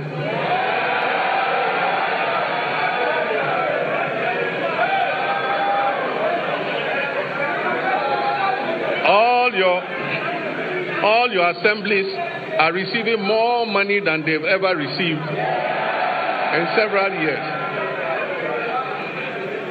Mr. Speaker, in fulfillment of government's commitment to strengthening local governance and decentralization, the ministry has, for the first time in the history of local governance, disbursed a total of 100 million Ghana cedis in monthly allowances to all assembly members. Unprecedented. Assembly members have received their allowances. The Ministry of Local Government, Chieftaincy and Religious Affairs has also finalized designs for the new 24-hour economy modern markets to be constructed in all metropolitan, municipal, and district assemblies. Mr. Speaker, procurement processes are far advanced to commence the construction of these markets. And very soon, in all your districts, honorable members, you will have a 24-hour market operational. Mr. Speaker, our tourism and creative arts sector has a lot to offer. Creatives using the new media are giving our nation greater prominence than we could have achieved through any first-class traditional media outlet. Our economy will not be built only by traditional sectors, but also by human creativity sectors that will absorb those people who will be displaced from the shop floor by the new AI technologies that are being rolled out. Ghana has become a favorite tourist destination because of our history, culture, our arts, our music, our fashion, and our food. Government has allocated 20 million Ghana cedis to the film sector alone. This is going to the film sector to support Kuma wood and Galley wood and all the woods. Mr. Speaker, Another 20 million cedis has been given for the other creative sectors. I believe that this injection of money will bolster our creative sectors.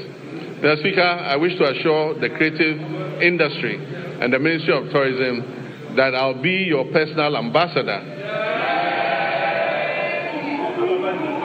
for the promotion of tourism and the creative sector. Mr. Speaker, in line with our new national efforts to bring events and conferences to Ghana, we are going to undertake the refurbishment of the Accra International Conference Center to restore it to its iconic past as the country's national and international events and conference venue. Mr. Speaker, the original contractors of the center, Enego Project Ghana Limited, have conducted a structural integrity assessment at the request of the Office of Chief of Staff and made recommendations for the facilities renovation and refurbishment. They will commence this work in the next few weeks. But Mr. Speaker, the AICC is not enough for a country seeking to develop its creative sector and become West Africa's destination for meetings, conferences, musical concerts, and entertainment. So working with the private sector, work will also commence this year on a befitting convention and creative event center to position Ghana as West Africa's leading hub for meetings, incentives, conferences, and exhibitions and creative events. Ghana will also begin this year the renovation of the State Banquet Hall, which has been closed for a couple of years. Mr. Speaker, this year we will strengthen Ghana's standing in the major global and continental sporting events. We will make our 5th FIFA World Cup appearance. And for us, this is an opportunity to boost national branding and the economy beyond just sports. Mr. Speaker, supporters and other people interested in going to support the team would have to submit a visa request to the American Embassy. We are being told that we must ensure that supporters who go return on their visas. It has taken a lot of work to restore Ghana's 5-year non-immigrant visas and take us off the ban list. It is my hope that this event will not send thousands of Ghanaians to America and get us back on the ban list. Mr. Speaker, the Black Queens will compete at the 2026 African Cup of Nations, Women's African Cup of Nations, building on their bronze medal finish in Morocco. At the youth level, Ghana will participate in the 2026 Youth Olympic Games in Dakar with a multidisciplinary team aimed at strengthening long-term elite pathways. We'll also compete at the Commonwealth Games 2026 in Glasgow, reinforcing Ghana's presence across the Commonwealth sporting landscape. Mr. Speaker, as a member of the Ghana Journalists Association, I've been deeply concerned about the abuses suffered by journalists at the hands of some of our errant security personnel. I've asked the leadership of the security agencies to take firm action and to reorient their men and women on the need to be accommodating to journalists who are only doing their job of keeping citizens informed. I've also been concerned about the state of our state-owned media, most of which have suffered from historical underfunding and grappling with deteriorating infrastructure and facilities. I recently toured these media houses to learn about their challenges at first hand, and we're currently putting together a revitalization plan to leverage their valuable assets and re-inject life into their operations. The reintroduction of the Media Development Fund is also being reconsidered to support the Ghanaian media. Mr. Speaker, as I conclude, during my recent trip to Zambia, we saw what a united Ghana can achieve on the global stage. A simple mislabeling of our culture could have reduced us to a punchline. Instead, we moved with speed and confidence. We corrected the record. We turned what was supposed to be ridicule into reach. We turned confusion into connection. We turned what could have been a negative social media trend into a handshake of friendship with our Zambian brothers and sisters. Mr. Speaker, For most people, that episode was just a fleeting social media frenzy. Yet it served a greater purpose. It showed a nation that understands its brand equity. It showed citizens aligned around a common identity. It showed a country that knows who we are and refused to be defined by others. But let us be honest, unity in moments of cultural pride has proved easier than unity in moments of political disagreement. If we can mobilize that same collective resolve for our development agenda, we will see real progress. And that mobilization is possible because we are the descendants of a people who united against political subjugation. We resisted economic exploitation and we fought colonial oppression.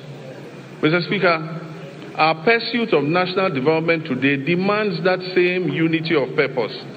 We must reject misrepresentation and distortion that detract from our collective progress. We must guard our development as firmly as we guard our cultural identity. We must act as one people with one purpose. Mr. Speaker, in public life, there is a simple maxim we're all very familiar with, and it says that the buck stops with the president. Mr. Speaker, I not only agree with this. Every day I hold office of president, I live by that statement that the buck stops with me. The ultimate responsibility for the direction of this nation rests with the office that I hold, and I'll never shirk that duty. But nation building is not merely a question of who provides the strategic direction and who bears the final responsibility. It is a long chain of efforts that carries intent into reality, from policy conception to laws enacted, to resources mobilized, to services delivered, to value created on farms, in workshops, in classrooms, in markets, and in enterprises across our land. Mr. Speaker, it is here that the strength of a people reveals itself. It is in the countless acts of competence, integrity, and industry by citizens of every calling whose work turns national purpose into lived reality. Mr. Speaker, while the bulk may stop with me, the work of nation building goes beyond that. Through the labor, enterprise, and civic spirit of millions of Ghanaians whose daily efforts give policy life. Mr. Speaker, I will continue to carry the weight of final accountability. And I ask in equal measure that our citizens bring their full measure of energy, skills, and patriotism to the common task of advancing our country. That is how nations are built. That is how economies grow. No policy can substitute for civic duty. No program can replace the quiet discipline with which millions of Ghanaians sustain their families, serve their communities, and carry this republic forward each day. Mr. Speaker, we are sometimes tempted to judge our nation only by our failures and our difficulties. But the country is not defined solely by its difficulties. It is defined by the choices its people make in response to those difficulties. Repeatedly through our history, Ghanaians have chosen steadiness over despair, cooperation over division, and purpose over cynicism. That is the deeper strength on which our future rests. We faced testy moments before, and we have overcome them. We've gone periods of economic strain, transitions that have demanded much from our citizens and our public servants alike. And Mr. Speaker, there's an African proverb that says, however long the night is, the dawn will break. Mr. Speaker, the dawn is breaking for Ghana. The moment we are in requires not only endurance but also action. It reminds us that renewal belongs to those who prepare for the morning, while others still speak of and look back at the darkness. For Ghana today, that dawn is not a promise we must recite. It is a reality we must build into our institutions, into our economy, and in the ethics of responsibility we pass on to the next generation. So let us live each day mindful that the Republic is larger than any one political party, any office, any individual. This republic belongs equally to the farmer, the trader, the teacher, the nurse, the artisan, the entrepreneur, the parliamentarian, and the young citizen, and the elderly retired personnel. Mr. Speaker, each of these people has a stake in our nation, and each one has a duty. Each has a claim on the future we're shaping together. Mr. Speaker, nations endure not because they are spared trial, but because their people refuse to surrender to trial. Ghana has been tested before. We did not surrender. We will not surrender now. And so with gratitude for how far we have come, and with the resolve for the work ahead, I say, Mr. Speaker, the state of our nation is resilient, the state of our nation is renewing, and our nation is firmly in the hands of its people. Our nation is on the brink of takeoff, and so, ladies and gentlemen, passengers, fasten your seatbelts. I thank you for your attention.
So that's President John Dramani Mahama, over 2 hours of speaking, right? Yeah, 2 hours. At least 20 minutes. Okay, yeah, so he started speaking around 10:50 thereabouts, yes, right? And he wrapped around 5 minutes past 1, right? And he touched on a myriad of issues. I'm sure you just also are seeing in your shots. Well, now the minority. Initially, it was the majority that were singing his praises. We're definitely sure that the minority will also have their turn. You can see them clad in red with their how do you call it? Their sashes with the inscription, which says "Akoko," right? But the president touched on a myriad of issues, right? He talked about some projects that they have in mind, including so they are holding cocoa. Yes, they are holding. So at least the farmers have sold cocoa. I hope they sold it to them, though. Are they going to take it back? But to they look beautiful, farmers? Like they're graduating a master class. It looks like a matriculation or a graduation, actually. So the president talked about a number of issues, talking about the uncapping of the NHIS. They are planning to complete hospitals such as the La General Hospital, which would be a good relief for the people of La. Yeah, they've been it will be a good since relief for us. 2020. They've had this back and forth about the construction of this hospital. So to have this constructed, if it finally sees the light of day, the people of La will be very relieved. Absolutely, and especially because we've seen some works ongoing currently at the resuming moment, at the site, and so that inspires quite a lot of hope in the people of La. Because mind you, the hospital did not only serve residents of La, so people from Teshi, even as far as Nungwa and Tema were benefiting from it.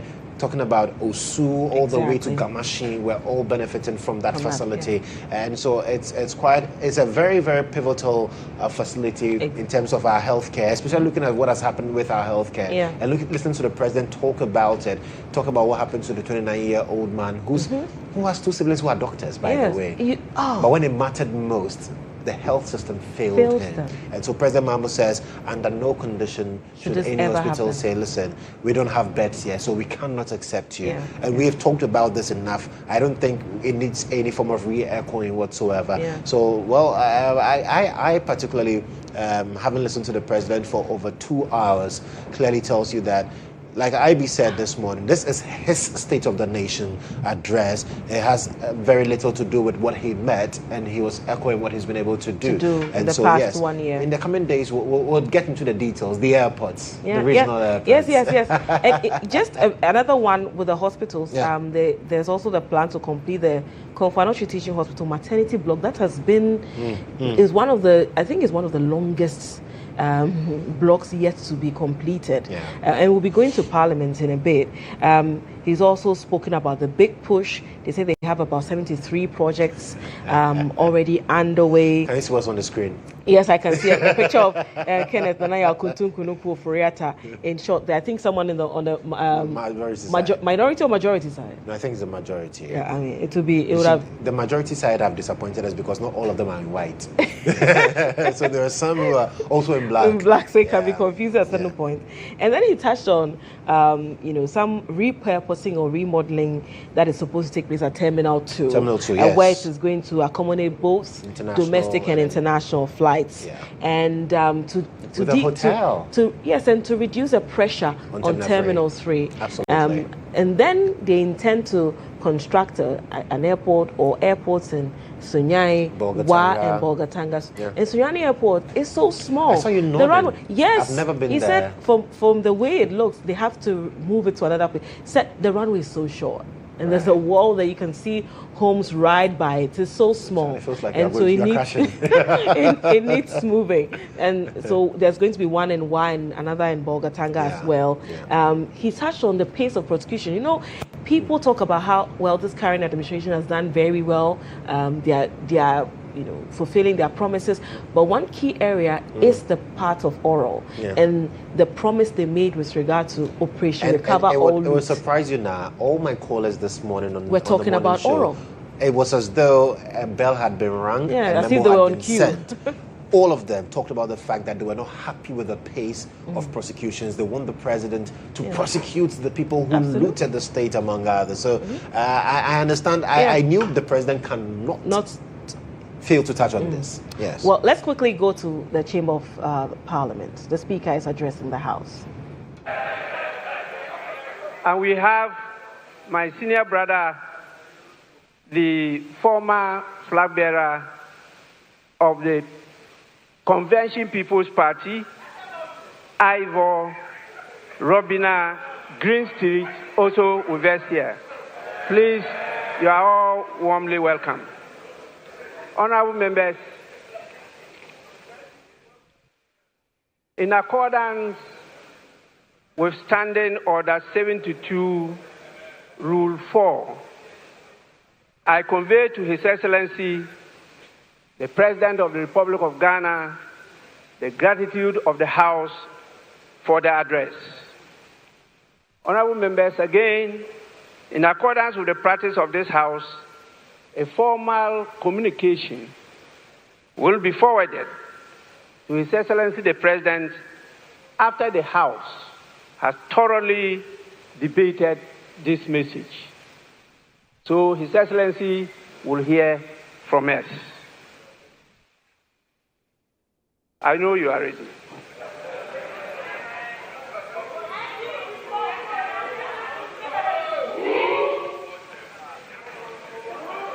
Honorable members, we, by our rules, are to sit for 5 hours per sitting. When it's not up to 5 hours, the motion for adjournment has to be moved. And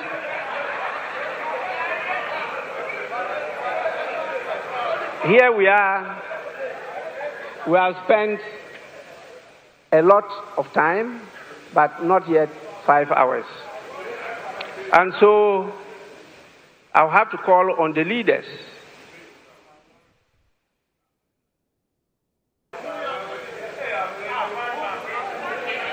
starting with the minority leader. And honorable members, Honorable members, in consultation with the leaders, I'm giving each of them 5 minutes. 5 minutes. Please, we'll hear you for only 5 minutes. Then after that, I'll put the question for adjournment. Yes, Minority Leader. Speaker, with respect, let me thank you for the opportunity and thank Mr. President for living up to this constitutional obligation. But Mr. Speaker, what the President failed to tell the people of Ghana is that 1 year in government, he's still acting with slogans, no action. Mr. Speaker, electricity tariffs have skyrocketed and Ghanaians cannot afford electricity. We have thousands of Ghanaian youths who are, Mr. Speaker, can they be quiet and listen? Because if they misconduct themselves, we'll do the same thing to their leader. Keep quiet. They can't take away my time. If you don't keep quiet and listen to me, your leader cannot speak. If you don't know, I'm telling you. Mr. Speaker, thousands of Ghanaian youths were dismissed through a letter by the Chief of Staff. It's part of the State of the Nation. Mr. Speaker, as we speak, there is a scandal looming. Security services recruitment, TribeNet, we know who brought that company to the ministry. Kama has a way. And we, the minority, will pursue the person and make sure there's full disclosure. Mr. Speaker, the cocoa farmers, they have reduced producer price and Erikopoku cannot be found. They don't care about cocoa farmers and they are here telling us inflation, macroeconomics is ready. Macroeconomics is ready.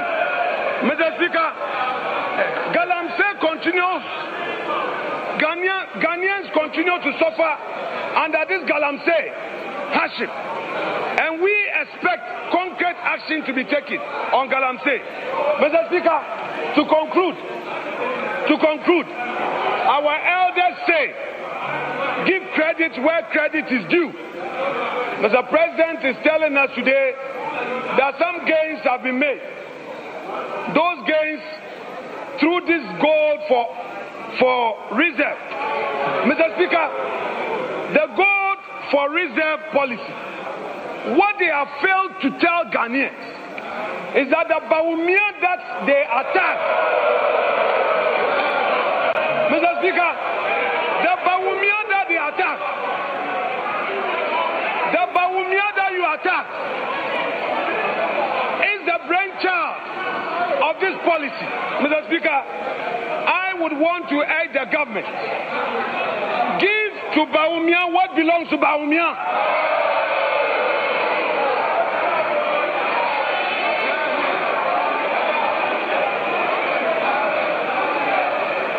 Mr. Speaker, we are happy they are showing a picture, trying to embarrass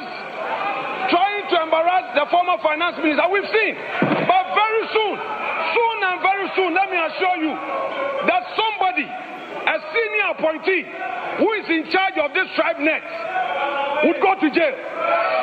So the one behind TribeNet, the one who introduced TribeNet to the ministry, who is chopping money. Mr. Speaker, we are happy you are showing. Very soon we'll bring a picture.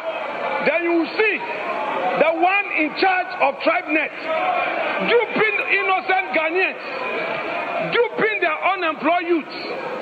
There are many youth who are looking for jobs, and this TribeNet, with the connivance of an appointee of government, she will be exposed.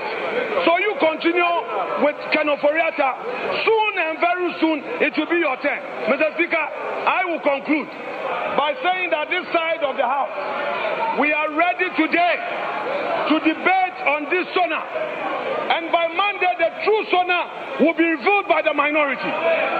By Monday, we, the minority, will present to the people of Ghana the true state of the nation. Mr. Speaker, that said, let me thank you for the opportunity, and I wish Mr. President well. Thank you very much.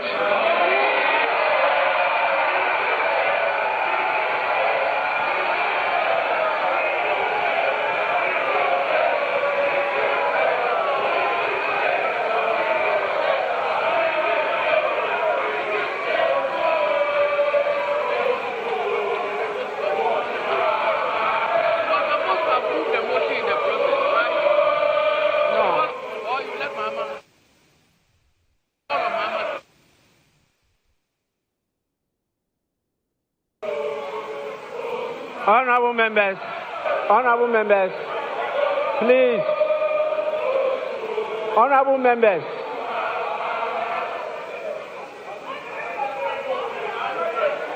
members, let's now listen to the majority leader. 5 minutes. 5 minutes.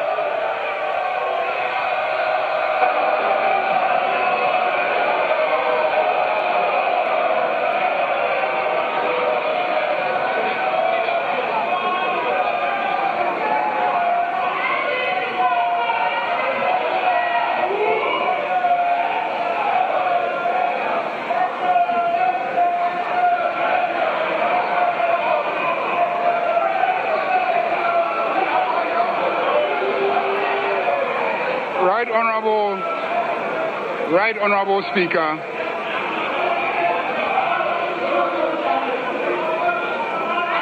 on behalf of my colleagues in this House, we want to thank His Excellency, President John Dramani Mahama, for his excellent leadership.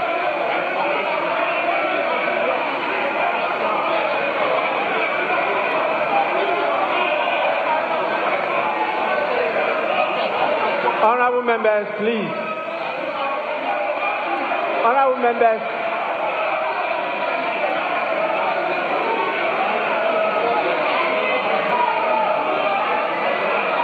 Honorable members, please.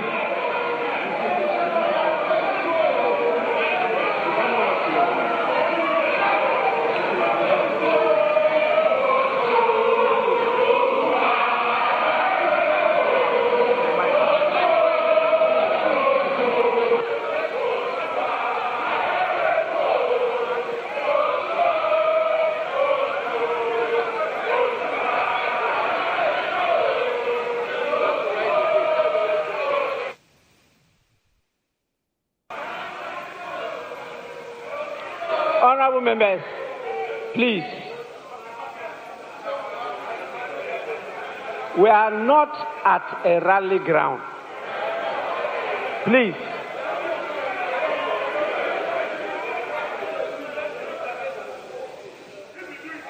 You must know that this House has the power to terminate, yes, by law, the membership of a member of parliament.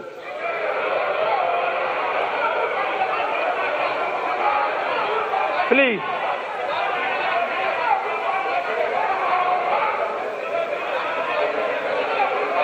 This is just a reminder to all of you. Again, this is a reminder to all of you. Majority Leader, you may continue.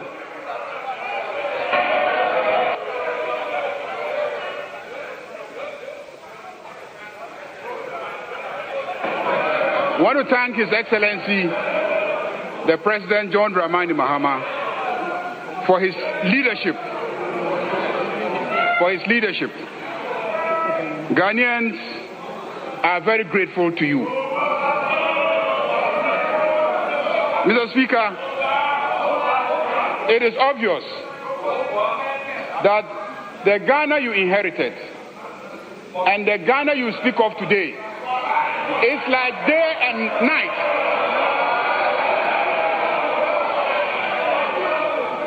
The Ghana you inherited is as dark as the dark dresses that they are wearing on the other side. And the Ghana you speak of today is clearly as bright as the white dresses that we are wearing on this side.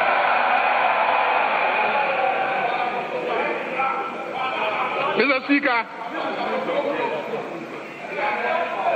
clearly everything that you have said here is true. Mr. Speaker, Honorable Afenyo Makin will attest to that. He will attest to the fact that the big push is pushing through Winneba steadily.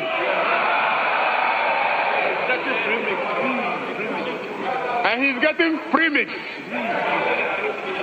Mr. Speaker, it seems today is about cocoa prices. I can understand. Mr. Speaker, let me read Reuters today. Reuters has confirmed Ivory Coast will pay cocoa farmers 800 to 1,000 CFA francs per kilogram for the mid-crop starting March 1st. The main crop price was 2,800 CFA francs per kilogram. When converted to Ghana cedis, this is about 980 to 1,225 Ghana cedis per 64 kilogram bag.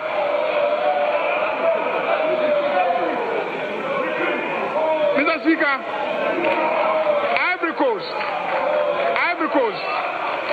will pay cocoa farmers 800 to 1,000 CFA francs per kilogram from the mid-crop starting March 1st.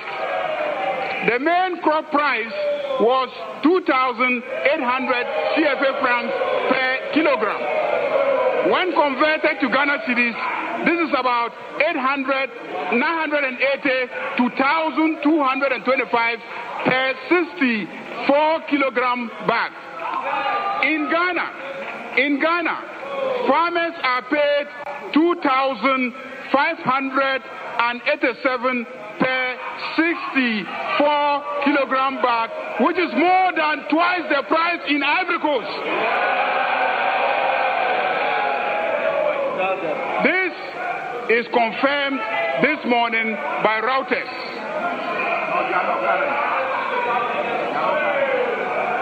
Mr. Speaker, I see written on the muffler of my friends in black that MPP Yaye Mobo Dodo. MPP Yaye Mobo Dodo. Mobo Dodo MPP. Yaye Mobo Dodo MPP. Mr. Speaker, this is the month of Ramadan, and Your Excellency, all Muslims in Ghana will pray for Allah's blessings on you. For your sterling leadership that has been recognized by the entire West Africa. That is why they unanimously elected you unopposed to lead in Africa. Ghanaians are proud of you. This Ramadan, many of our people could afford sugar and rice because the prices have come down. Mr. Speaker, Honorable Majority Leader. Let me conclude. Your 5 minutes. Let me conclude by seconding the motion. The motion moved. My friends, Honorable Majority Leader, you will now move the motion for adjournment. Mr. Speaker, I move that this House adjourns until Tuesday in the forenoon. I so move. Honorable Minority Leader.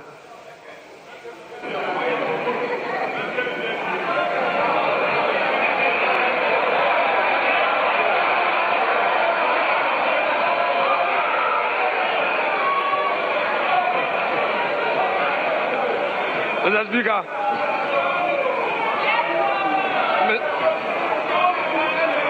Mr. Speaker, much as we are willing to work, the majority is unwilling to work. So, Mr. Speaker, I will reluctantly second the motion to grant the pleasure of the majority leader who wants to go and rest. Thank you so much, Mr. Speaker. Honorable members, the motion has been moved and seconded. And the question is, as many as are in favor of adjournment, say aye. As many as are against, say no. Honorable members, clearly the ayes have it. The House is accordingly adjourned till Tuesday, 3rd March 2026 at 2 p.m. The House is adjourned.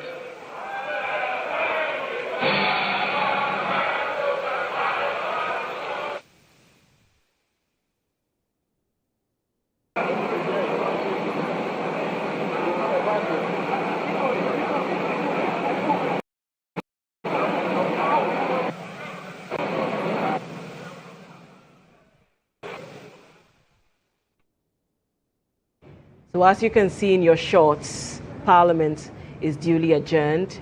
We'll see the President exit the chamber.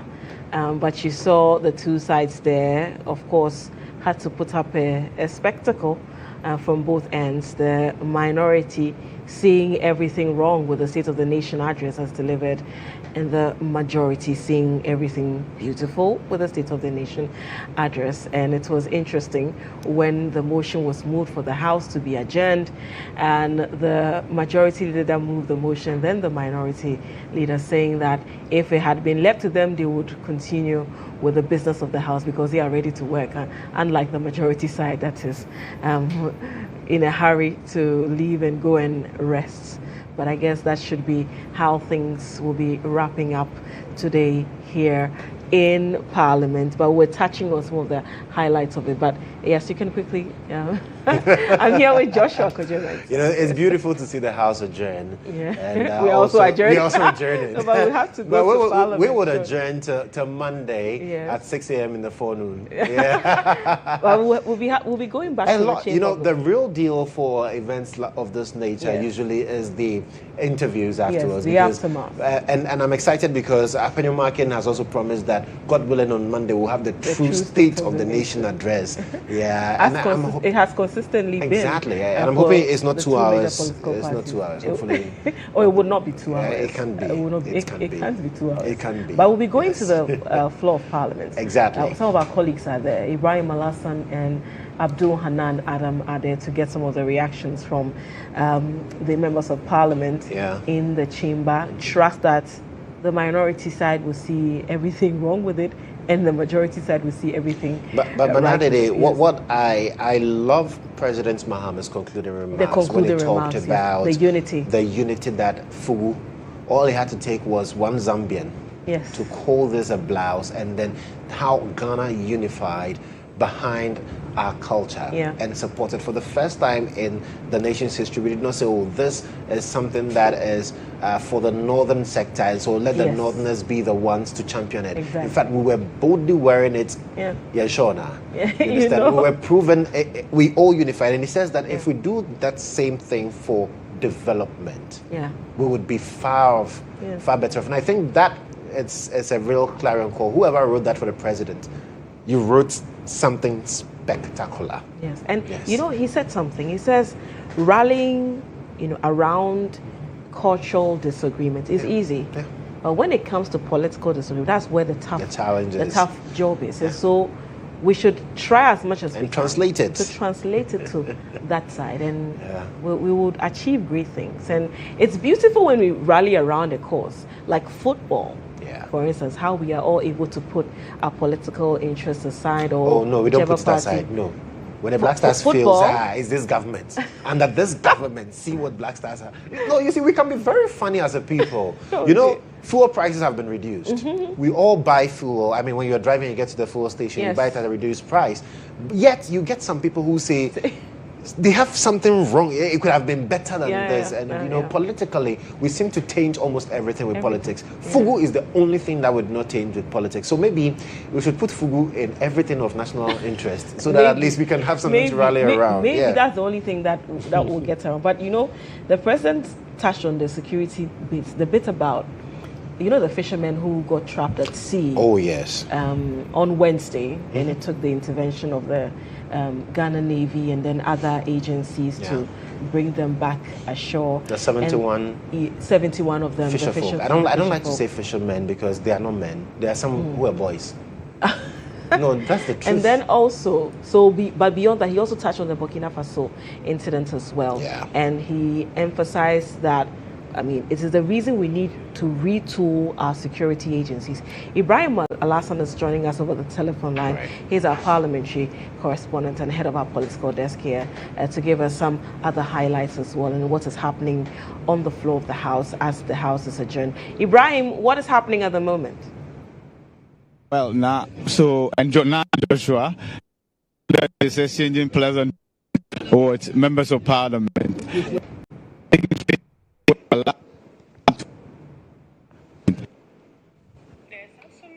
Where's it? And those are the visuals you are looking at.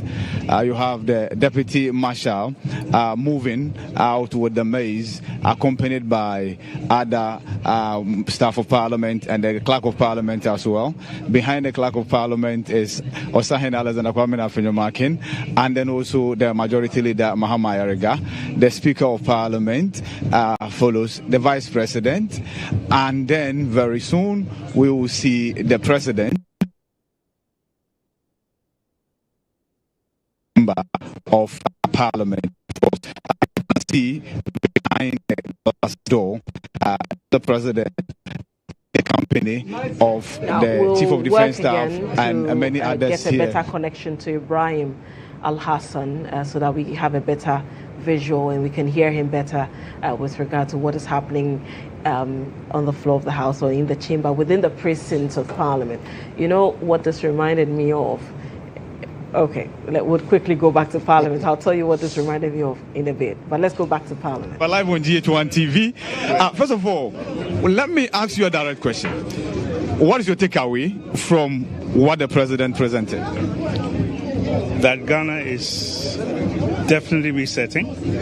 And there's hope on the horizon, and all of us have to put our hands together and make this new opportunity work for all Ghanaians. I think the president stated it very well. Well, finally, before I let you go, you heard the minority that talk about a program that you had, the 24-hour economy. First of all, the bill passed in this chamber, sent to by the president. How soon should we see the takeoff? The takeoff has begun, the bill. And you'll see in the course of this several launches of several agro-ecological parks and corridor. And the new initiative on the Volta Economic Corridor to revive the lake transport system and also develop the agroecological part.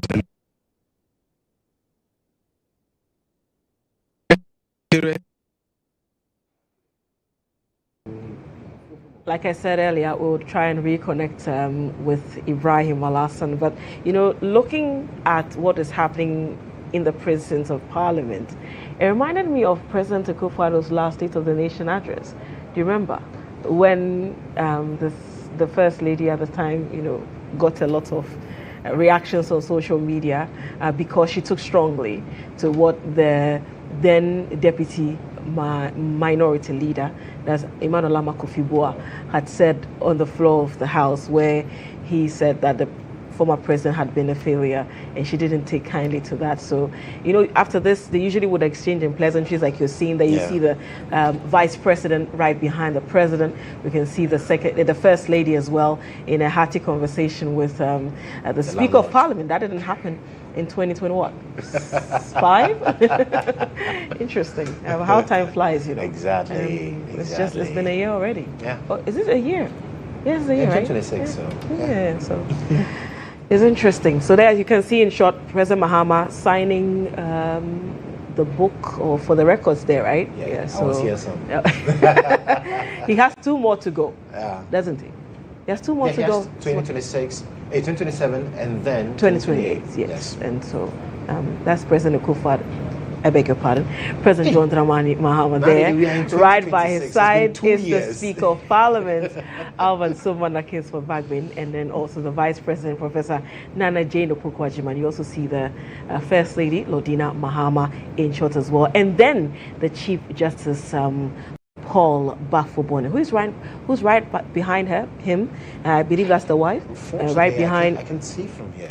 The Chief Justice, I believe that's the wife. That would be his wife, because she was with Lordina Mahama and Julius waiting for them to. That's his wife. Okay, all right. Oh, so that's it. Okay, you can see her better here, and she has the Ghana Prisons Service as well. So you can see the president in short there. I'll just go back to some of the things he spoke about in the address, talking about the retooling of the security services and touching on the security incidents we've seen, especially the Burkina Faso one, and then the fisher folk. Yeah. You were talking about how you don't like to say fishermen because some of them are boys. They're not men, they're boys. Yeah. And then he talked about the Tema oil refinery. He says he can confidently say that Tor is back. Yeah. Okay, so let's quickly go back to the chamber and hear Ibrahim Alassane, who is engaging the Minister for Youth Development, Opare Addo. Have a listen.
That we intend implementing so to generate jobs. Unfortunately, we couldn't bring you the audio of that interaction that Ibrahim Alassane is having with the Minister for Youth Development, Honorable Opare Addo there. But when we get a better connection, definitely we will reconnect with Ibrahim Alassane. You're still seeing the president in short.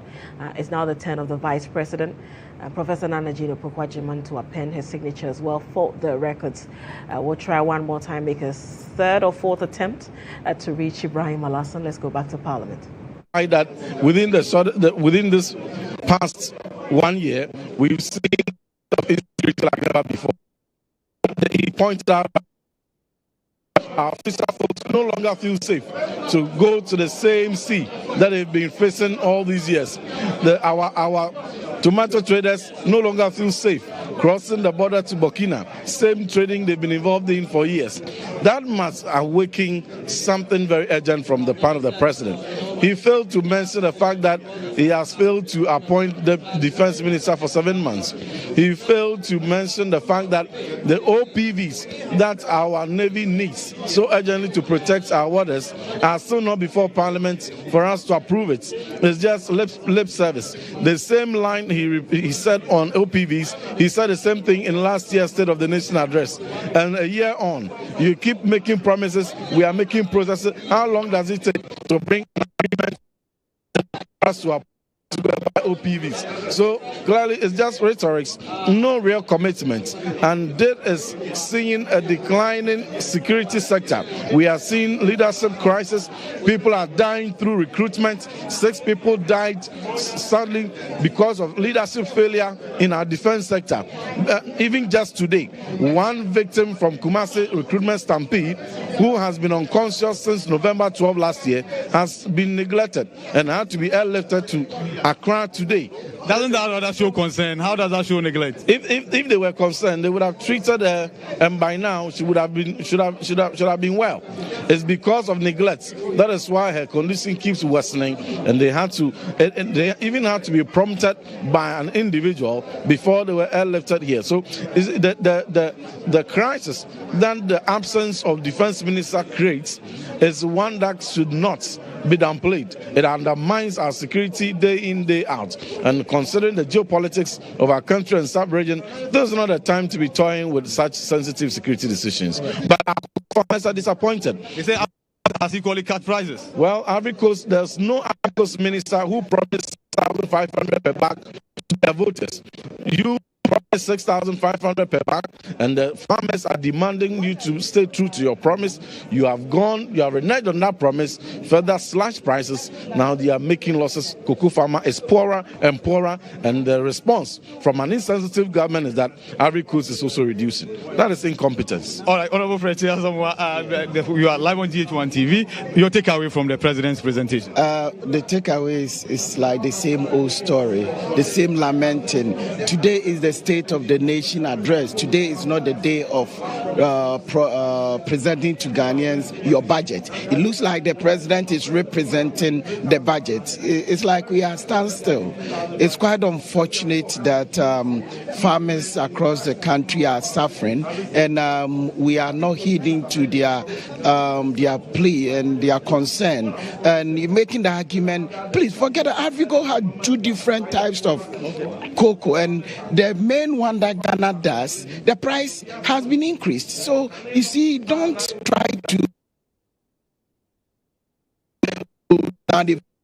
so you can. And Ghanaian farmer, if you're a cocoa farmer, that's one of the saddest days. In fact, I tried of cocoa, he did not make money farmer.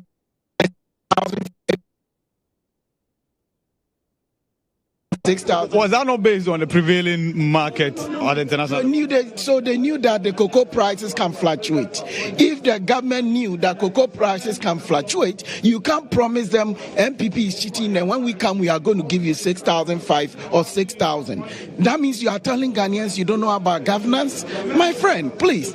And this thing might end up with the go-to. I have talked about commodity issues. This is the time that trust in government has gone down. If I were the government, I would have come on with other funds, that GAF funds that will be able to take care of, because definitely prices fluctuate. If the government knew that cocoa prices could fluctuate, why would you then say that the MPP government was cheating them? It tells you that you can lie your way into power, but you cannot lie your way to govern. And today, you see, one of the sad news, our classrooms are empty, completely empty. We need over 30,000 teachers for even basic education, primary school, kindergarten, or secondary school. You see, today, silent about the state of the 50,000 teachers that the Minister of Education promised that it was part of the 2025 budget. They refused to put in the 2026 budget. No, and it didn't happen. And the State of the Nation, you promised them, say, you're going to give 3,500. Now you have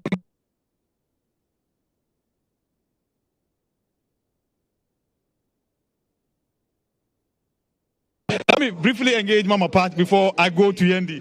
You are live on GH1 TV. You listen to the president. Will rapt attention this morning. But what are your takeaways?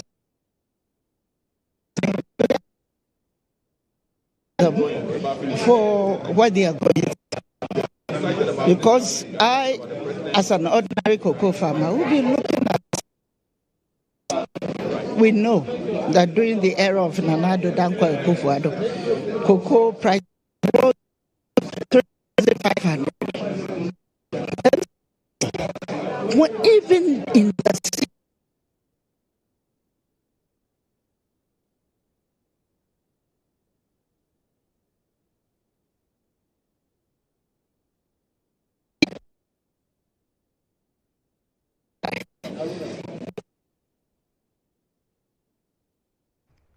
We're still in the presence of Parliament. Ibrahim Al-Hassan getting some reactions from the different sides of the House, both the minority and the majority, picking their reactions to the State of the Nation as addressed by the President, John Dramani Mahama.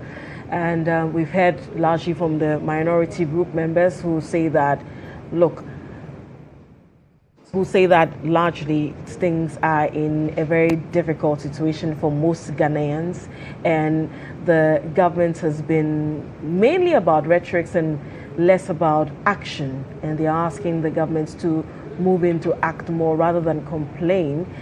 Cocoa has been a highlight for them, where they keep complaining about how the current administration has left cocoa farmers worse off, among many other issues. At the moment, you're seeing that the president is taking some photos with some dignitaries in there. Earlier, we saw him take some photos with the leaders of the two sides, the majority leader and the minority leader. We also did see the clerk of parliament join in, and many others also taking their turn to take some shots with the president. And one thing we're going to see is that in the coming days, there'll be a lot more reactions coming in relation to the president's State of the Nation address. Already on social media, we've seen the likes of Franklin Kujo also reacting. I've seen people talk about how generally positive that the address is, but a key concern that keeps coming up is accountability. They're expecting that there'll be a lot more accountability, especially when the government campaign heavily on people, looting the state, among many other issues. Their concern is that if people looted, make sure that you are making them face the full rigors of the law. We'll see how far governments will go in relation to that. You heard the president say that, look, this is a law-abiding nation. They are talking about democracy. They need to follow due process. He even referenced something that the late former president John Evans Atta Mills did say in connection with due process and the wheels of justice grinding slowly, among other issues. So he says they want to follow the due process. They want to dot their I's, cross their T's, and be sure that whatever they take to court, they have evidence to back same.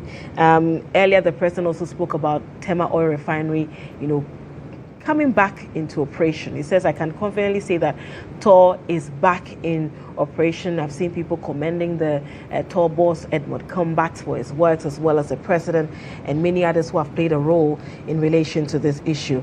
He also touched on the attack on journalists. That's a very touchy issue when it comes to that subject, because we are journalists and we've seen many instances where journalists have been attacked for no reason, just for doing their job. And he talked about how the security agencies are being admonished to sensitize their members. Let's go back to Parliament.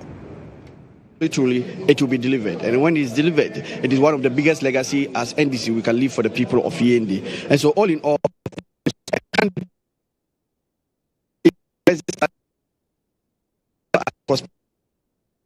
we can continue. We are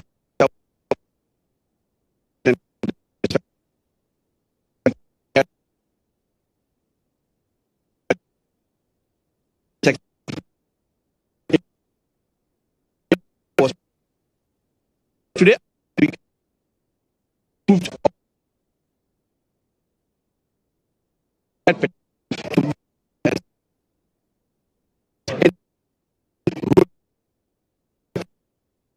seeing. Thank you very much, Honourable Member of Parliament for END, and of course, let's join in the Minister for Works and Housing.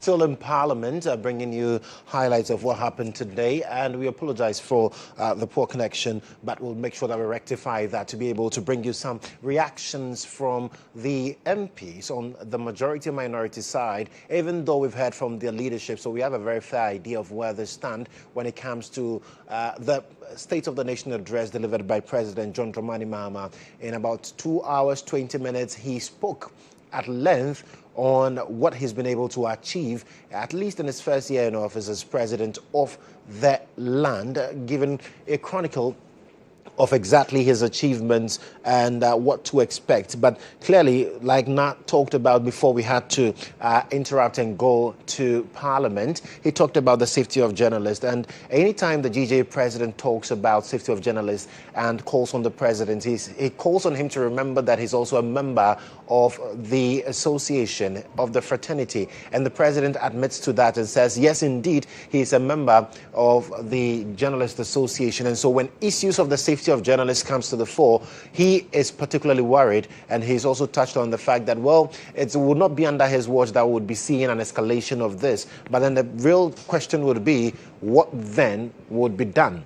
And I remember that while he was talking about that as well, there were questions. People have also asked, what about what we saw in terms of his own, his deputy chief of staff, Stanley Huese Dogbe, in terms of how he also reacted, even though later on he said, well, he's his friend in the army media. So clearly quite a number of things to talk about here. Remember that you can also, hopefully by Monday, we'll get to know what the minority state of the nation would be. And yes, it will be anchored on the cocoa crisis, which many NDC people have said that, well, the minority has at least found something to latch onto, found something to talk about with regards to critiquing this particular administration, I should say. So this is still our live coverage of the State of the Nation address here on GHOne television. Nadide, are we still going back to Parliament?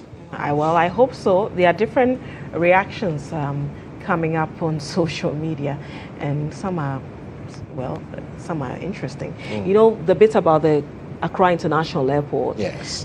He touched on it, and said that, well, even though it was renamed, oh, it says a reversal. Yes, even though it was not, even though it was renamed Kotoka at the time. Yeah. Per the record, so it never changed. Yeah. So it still remained Accra International Airport, and so in ICAO and all those international records, among many others. So it's not really much of an issue. Going back to the issue of the media, he said that, you know, he also took the opportunity to visit some of the state-owned media outlets, including GBC and Daily Graphic, among others, and he noticed that there are some challenges in there, and they are hoping to retool some of them, and then they are also considering the reintroduction of the Media Development Fund, among many other issues. But ultimately, in the course of the week, you see a lot of dissecting of the President's State of the Nation address. There'll be a lot more reactions from different quarters. You hear from the different groups whether their needs and expectations were met. You know, because a lot of people talk about the expectations ahead of the State of the Nation address, so would know whether their needs and expectations were met and what they expect to see going forward as well. Joshua, we'll be preparing to wrap up, right? Yes, definitely, because it's been a long run from about 10:50 a.m. When the president started speaking all the way to 2 p.m. And I'm sure those of you who were waiting for this to end to have lunch, we would be very unfair to you by keeping you away from your lunch as well. But he's, you know, with the CD conversation. Yes. One government says they arrested the city. He says they did not arrest the city. They strengthened the city to be able to fight against the other trading currencies. Very interesting. And like Nadede said, in the course of next week, we'll be properly dissecting all of this. We'll be also hearing from you as well on whether or not your expectations were met. But it's been a fruitful conversation. It's been a lovely coverage as well. Nadede, we had to pull her all the way from Star 103.5 FM to join us here on TV to do this. Grateful for being a part of it. To all the guys on the grounds and of course the technical team. It's a beautiful Friday, a very happy Friday. And yes, EIB excellence in broadcasting. Yeah. While we're doing all this, we're also live on Star 103.5 Right, FM, by the way. Yeah. So it's very important. Listen, go nowhere. You can take a quick break. At 3 p.m. on the dot, we are launching the GHOne TV, the sports. Alumni Power Games. And Alumni Power Games. What's your school again? Really?